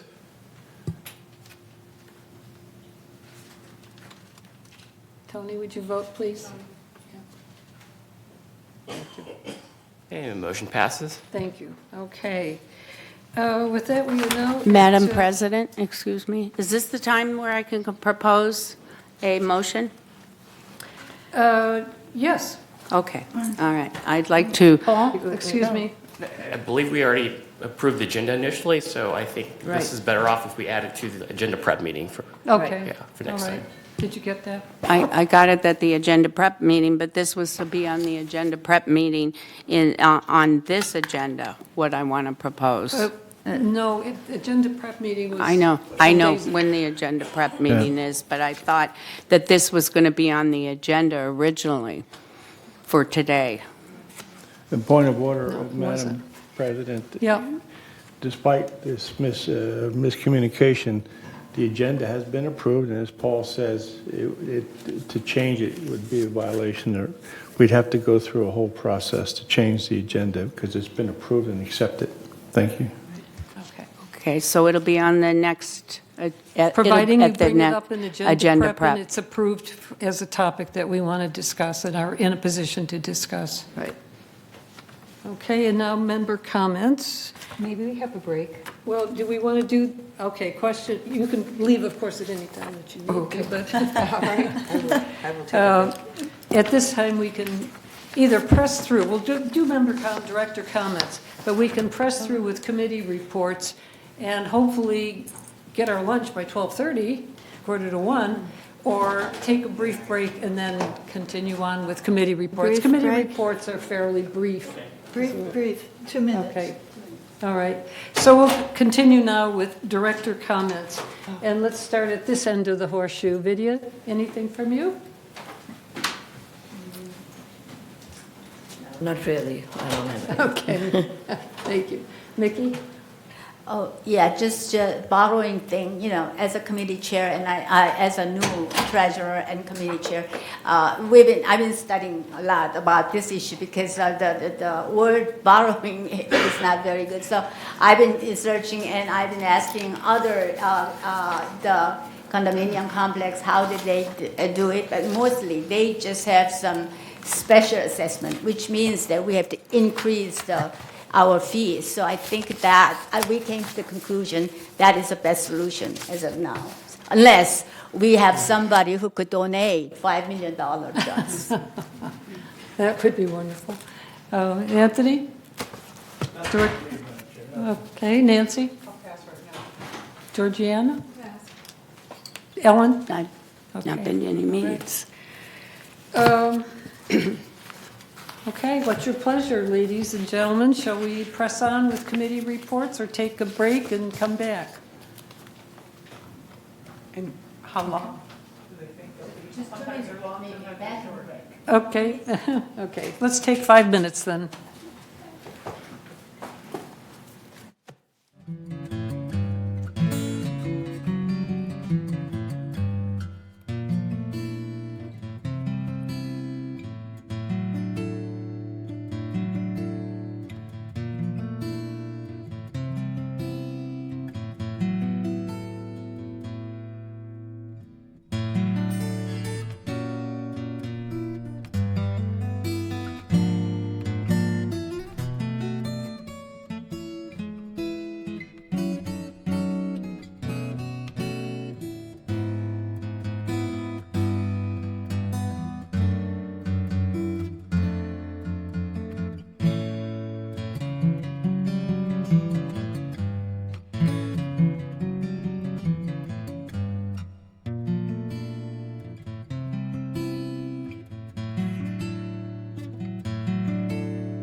first committee report is the one we love to see in the black, and that's our treasurer's report. Nikki?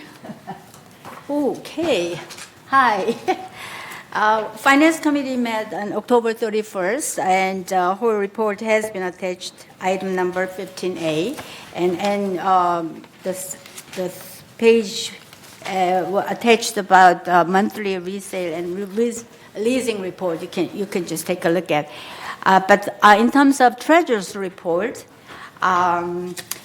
we have some slides, and then slide 1 shows that through the reporting period of September 30, 2023, total revenue for United was $38,578,000 compared to expense of $38,901,000, resulting in net expense of $323,000 in red, right? And then slide 2, in finance, we keep a close eye on the operating portion of our financial result. The operating fund without depreciation shows an operating surplus of $482,000 through the reporting period. This chart shows how much of our revenue went into operation with $17,788,000 coming from assessments and $1,083,000 coming from non-assessment revenue. This is compared to operating expenditure of $18,389,000 without depreciation. And then next slide 3 shows this chart takes the full income statement and compares those results to budget. We can see that United ended the period better than budget by $968,000 when combining both operating and reserve savings. So far, so good, right? And the next slide 4, the most significant variance from budget were attributable to the following. Number 1, employee compensations, $1,373,000. It's favorable variance resulted primarily in the landscape and maintenance and construction departments due to open positions. Impacted areas include grounds maintenance, irrigation and tree maintenance, plumbing, paint, and interior components. Recruitment is in progress to fill in current open positions. In grounds maintenance, contracted shrub bed maintenance to outside vendors for the pruning, weeding cycle as they continue to fill open positions. And then second one is investment income, which is $388,000 in favor. It is favorable variance resulted from higher rates of return received on Treasury bill and city investment than anticipated at the time of budget preparation, which is great news. And then outside service, $633,000 unfavorable variance in maintenance and construction again, and landscape due to the timing of the waste line remediation program compared to its budget spread and more moisture intrusion events caused by rain than anticipated at the time of budget preparation. Landscape has contracted shrub bed maintenance to outside vendors as they continue to fill open positions. These amounts are partially offset by a favorable variance in exterior repair and dry rot repair operations. And second in red is materials and supplies, $224,000. Unfavorable variance result from more materials being used within the mutual, specifically from more appliance, and fixture replacements, and then anticipate at the time of budget. Affected areas include water heaters, ovens, cooktops, and dishwashers. Actually, I calculate those numbers, and it's about 90% of our whole spectrum of financial report is presented here.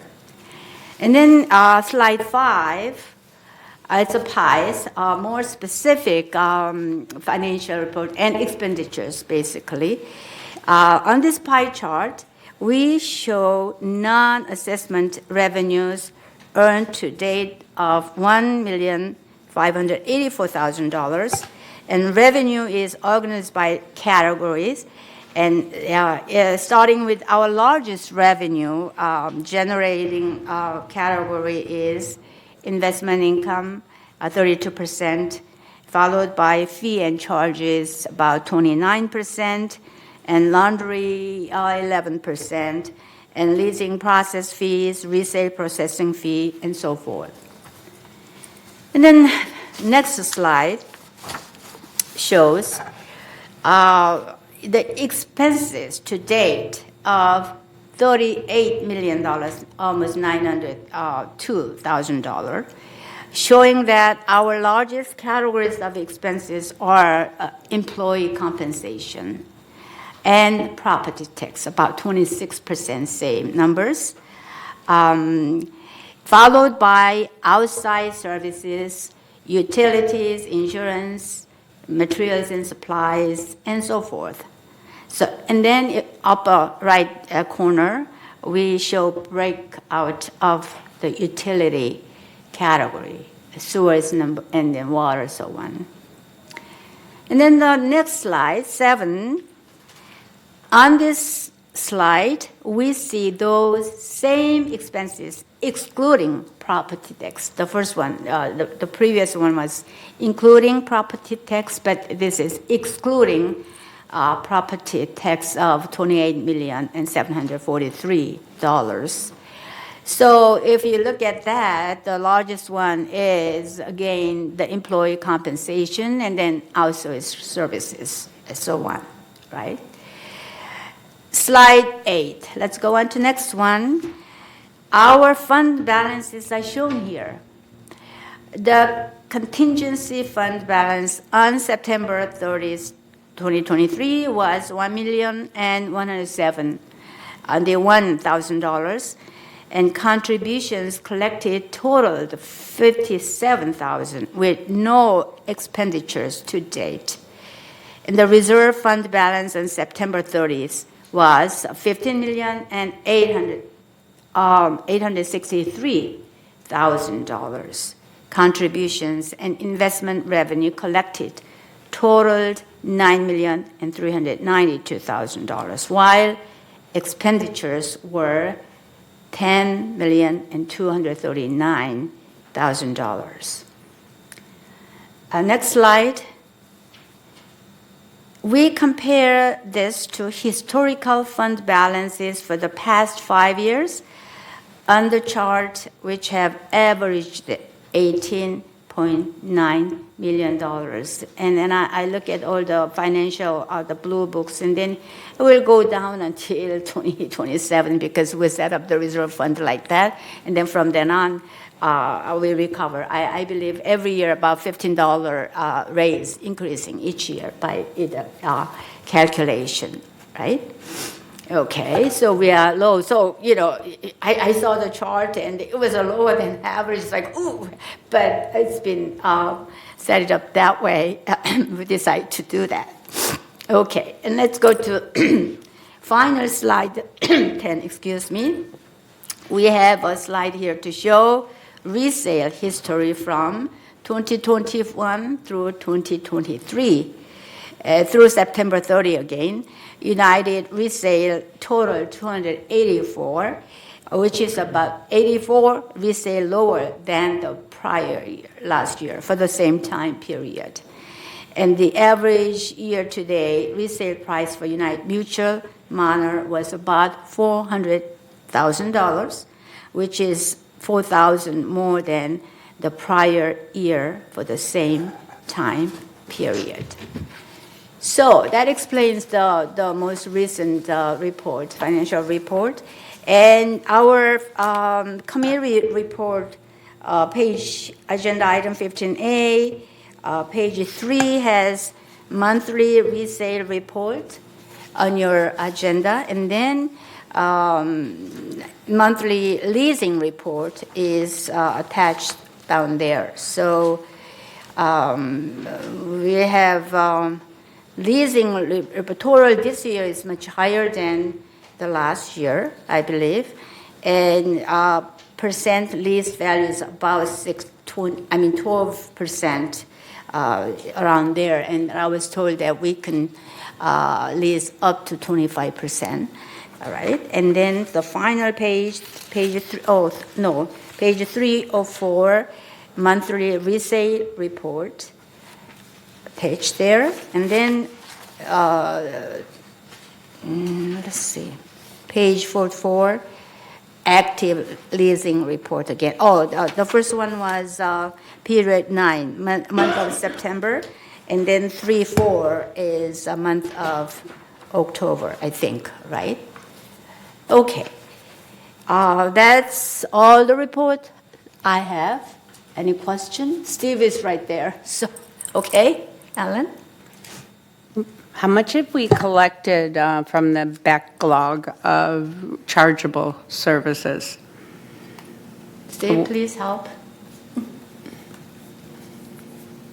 So we've only begun, I want to say less than $500,000 as of right now. And then, but when we budgeted and we began this process, we anticipated collecting the entire backlog. I believe 25% was going to be collected in 2023, and the balance is going to be collected in 2024. Okay, thank you. I have a couple of questions. Steve, will you stay up here for just a second? If you would. If we could go back to page 4 of the chart on the financial report, and it showed employee compensation, investment income. We're doing great there. On the outside services, it says it's unfavorable by $663,000. What's happening there? Sure. As Director Choi Ho had mentioned, it's a combination of both M&C spending. Given the fact that you're seeing savings within your employee compensation, because we're down on certain staffs in areas, it's being compensated by outside services. Oh, okay. So that's part of it. We also had some additional damage restoration work that was performed that's increasing those costs that were unanticipated, partly because the extreme rainfall that we had in Q1.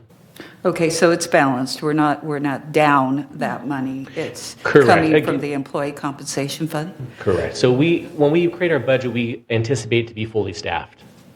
Right? So, and then when we are unable to fill those positions, you use outsider services to make certain the work gets done. Okay, I have a couple more, if it's okay. I wanted to ask on this, on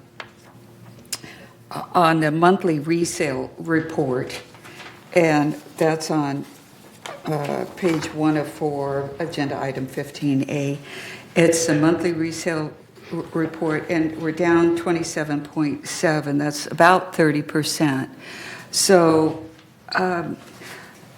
is this because, I know we're guessing, but is this because of rates, and how does this compare with third? Are we marketable next to third? Forgive me, I don't have third's information in front of me, nor do I recall off the top of my head how you're performing.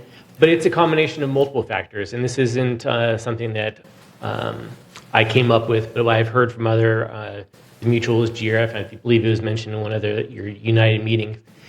It has to do with low inventory as well. It's not that you potentially are in trouble, it's just that to live here is cheaper than potentially is to live in neighboring communities. Mm-hmm. So a lot of individuals would choose to live here as opposed to move out and pay more elsewhere. So in addition to that, of course, you have higher interest rates that are making it difficult to buy in. However, for the most part, people pay cash to move in anyways. Thank you. Mm-hmm. Hi, Steve. This is an easy one. You don't have a crystal ball, But looking at the deficit we had for the outside services, and it was attributed, a lot of it had to do with water intrusion events and so on and so forth. We're seeing also infrastructure issues relative to the plumbing lines and excavation of all that. I don't know to what extent your office is, I don't want to say on top of it, but is involved in what is currently out there pending and what the impact of this next year, because we're going to be moving into the rainy season, so we may have a backlog on doing restorative or remediation work for some things, but also we're at that point in time in history where the infrastructure issues are becoming bigger. Sure. Is there something going on in your office with respect to what that looks like, if you can prognosticate that at all? I mean, collectively, VMS has a plan, but I would encourage that question to be addressed to Manuel Gomez, who can tell you exactly what's going to be done. Okay, thank you. Anything else? Thank you very much, Becky. Next report is architectural controls. Tony? Thank you, Madam President. We haven't had any requests for alterations, so to save time, staff time, and money, we haven't had meetings. However, this Thursday, we're going to have an architectural control meeting, and it might be interesting to some because we have no request for alterations, but we are going to discuss architectural standards 618 and other standards, which for some people are hard to find on our internet, but at that time I'll help them find these things, and that's what's going to be discussed, and it's this Thursday, 9:30 here in the boardroom. Thank you. Pearl, if you are here, member hearings. If not, Nancy, you were at that meeting, last meeting, remembering For that the all member this is hearings? confidential, yeah. Yeah. Or Maggie, you were? Right. Well, I was there for all of it. We did about 40, I think, altogether. And some of them came, some of them deferred. We discussed with them. But those notices are not yet income, and they will be future income for United. Recuperation of costs is what it really is. And so it's the list is long, and we're reading through it, and it's very interesting. And get HO6 insurance, please, everybody, please. Yes. Thank you. Governing docs? Maggie, governing docs is next too. Oh, yes, okay.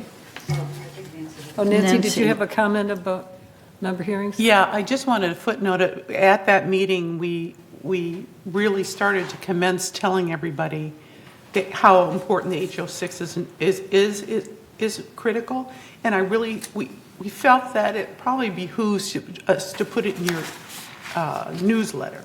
Again and again. And e-blessed. Yes. And with the definition for people, again, that you may have bought a unit and you think everything's covered, but it may have been an alteration done some time ago. So I'm happy to wordsmith that for you so that you can do an insert in there because it's really relevant. And the second thing is I was doing some quick research, like I would like to be able to say what the average industry is for California, HO6 insurance, like if you want to cover it 50,000, 60,000. And it looked like what I found so far was only like $47 a month. It's cheap, I know. For $60,000 to $75,000 of coverage, which would have taken all of these people off the books, would have helped them. So I think that's a newsletter insertion item, and it's an important thing we can't stress enough. Over and over again. Georgiana? Yes, one thing related to that was when the deductible went up, I changed insurance companies. I raised what my deductible was with my current one, but they would only go to a certain point. And so when we heard it would be $50,000, I switched to AAA insurance, which was willing to go up to where I wanted to go. So in case you've got an insurance company and you want to decrease the deductible, so you're covered maybe for the first $50,000, then AAA is doing it, and they're doing it at a reasonable cost. Right. So Always best to bundle if you can. Yeah. And always best to investigate. Okay, for governing docs, we had Nancy Carlson was there her first time, and she was very welcome. We had a good meeting. We discussed director's liability, D&O insurance, and we elected a future training and closed session to prevent future liabilities. We also, I'd like to add to our minutes there, we said that members were to amend the number 5 on the committee agendas, member comments, because the board member comments sheet on the front page of the open forum reads differently from the committees, and we need to find one that is respectful for the committees, and that will be on our next agenda, which is next week, November 16th at 1:30. So we will be discussing the agenda insertion for member comments on the committee meetings, because that needs to be corrected for committees so that it's more informative to the residents. Thank you. Landscaping, Sue? Yes, a landscape. We are going to meet on December 11th, and we encourage anyone with landscape issues to please come. And we will, welcome your input. Okay. Maintenance and construction, an important committee because it's a very big budget that backs this. We, of course, have the usual complaints to run through about drainage, sewers, plumbing, et cetera. And the laundry rooms, of course, a big discussion item. And we had, once again, an item to cover from a resident who's been before us many times before about rain coming down from what she considers as an improperly installed gutter. So there was a discussion about that one. And we are looking for the future to see if there's a way that we can compensate or cost share an incentive program with owners who upgrade pipes when they're doing an alteration, and perhaps give them some benefit because they're helping us with what would otherwise be a community expense. We're planning to meet the December 27th, but I really doubt it, being a day after the Christmas break. So that's pretty much it. Advisory committee. Thank you, Madam President. We didn't have a meeting this month, and it's a good committee for people to come. And we have it in the Elm Room where we don't have any limitations on speaking. So invite everybody to be there. And our next meeting is December 14th at 4 p.m. in the Elm Room. Thank you. Okay. Let's see. Allison, I'm sorry. it's speaking out of turn, but for the governing documents, that meeting on the 16th has been canceled. No, we reinstated it. Oh. It was only canceled for half a day. Oh, I'm looking at my emails. No such luck, right? Okay. JIRA Finance, Tom Tuning, were you? Tom is stepped out, so he want me to make an announcement. Tomorrow, JIRA Finance meeting is happening in the afternoon, I believe, 1:30 p.m. here. The issue is increasing room rental fee, so attendance is encouraged. Thank you. Thank you. Okay. Maggie, CAC. Okay. Yes. We met and we approved the recreation department. I mean, if you want to know what's going on, this is a huge report that they give us every time. We have, we added CAC on the financial statement.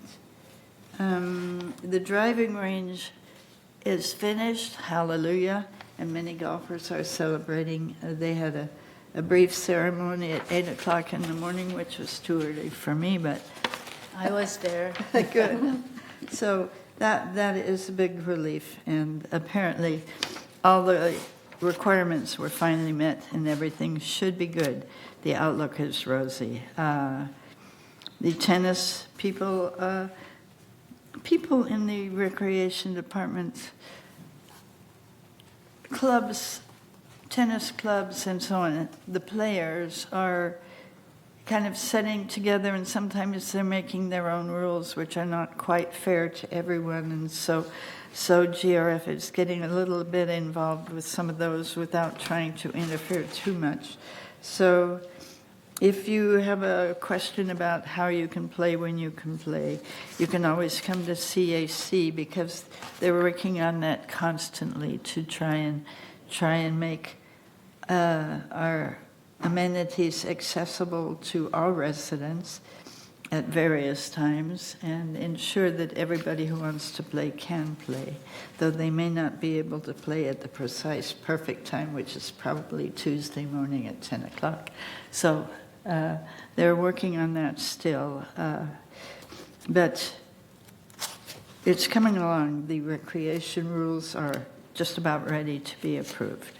Thank you. Our next meeting is Thursday, November 9th. That was... Okay, GRF landscape, Sue? Yes, we had a really good presentation by the El Toro Water District, and our water costs are very significant. And so we are trying to figure out how to minimize our water usage, and just really try to get a handle on this. The rates are going to continue to go up. There was legislation that was passed that says that we have to use reclaimed water in the future. I think it starts in 2029, which is going to be here before you know it. And we currently have no access to reclaimed water. So what are we going to use? What are we going to do? So these are things that we have to study and get a handle on as we go forward. Doesn't Third Mutual have their own water supply? Couldn't we do a private thing like they are? You know, I am not an expert on this. My understanding is that we can't tunnel the limited water that they have. Oh, no. Over to our side, because it would have to go under okay, so there's nothing. Toro, the road. And so they've looked at that, but so far, no luck. Oh, okay. But it's something to continue to investigate and see. Okay. Okay. Question? Yes. I don't know if you have the answer to this. Have they ever raised the issue of wells, testing for wells to see if there's a water supply? I don't know the answer to that. I'm from Colorado, and that's the first thing you do with the property. Yes, absolutely. Yeah, let's keep to our report so we can get out in this. Thank you. Oh, it's still the 14th of November. The next report, I guess, would be mine on M&C for GRF. This meeting was really a lot of small items that you've seen before and have been solved. One of the important things that we did was we finally approved a backup generator for the shop and the security people. So that was only about a $10,000 item, but it seemed to have taken $200,000 worth of work to get to that decision. But we finally did get that done. There's a bit of a question about white elephant style gifts. Someone wanted to donate some equipment to the equestrian center, and while the gift was greatly appreciated, the price of supporting that gift in terms of work that had to be done to install the fans and so on was 2 or 3 times the value of the gift. So, you know, sometimes gifts have a bigger price tag than you would think. This committee is a very interesting committee in that a lot of what they do becomes visible very quickly, and it benefits people throughout the community. So I'm glad to be on it, and if you're involved, come to visit and observe if you have a chance. So Let's see, media and communications, Sue? Yes, the next meeting is November 20th. I don't think we need to go over what happened in the past. All right. I just want to comment on this again. If one goes to any calendar section and prints off the agenda for media and communications, one will find out all the ways the mutuals and the corporations contact the people. You will never see it anywhere else. All of those ways, it's just incredible. It's pages and pages and pages of contact. So if you want to really know what efforts we are making to contact members, go to an agenda of the Media and Communications Committee meeting. Thank you. Okay. Mobility and vehicles, that's me. The notes in your binders or in your package of materials is from the August 2nd meeting, but we actually did meet earlier or last week one day. And there is this shopping program, destination shopping, that charges $10 for a ride to and from Irvine Center and other shopping meccas. It's getting very low use. I think fewer than 10 people used it in the report that Robert Carroll gave. So again, transportation is one of those high budget items that, in my view, needs to have some research done on it. We did have a bit of success in terms of withdrawing $370,000 worth of allocations from reserve for transportation for further study. And that is one of those 9 passenger buses and 3 security vehicles that we felt needed to be more considered in more depth, rather than to just write a check for $370,000 for those 2 transportation categories. So we shall see what happens there. Security and access, Maggie, you again, huh? And then traffic hearings. Right, okay, yes. Oh, yes, we went, this was August 23rd, and we had another one, I believe, since then. This is, people, at the last one, we had a demonstration of all that security does, and I think we will publish that somewhere for you to read. It tells what security does for you, what contacts to make, and so on, and that was very interesting. Let's see, we have some new people working there, and they introduced them. The motion sensor, the flashing lights are they're still up for another couple of months, and then we'll evaluate. In fact, someone suggested having them on only at night, and that seems to be, to me, the time when people most complain about them, so I'm not sure what we will do about that, but that's still on it. We have a lot of people who are unfortunately running stop signs. We have a fair amount of people exceeding the speed limits. We are a senior village.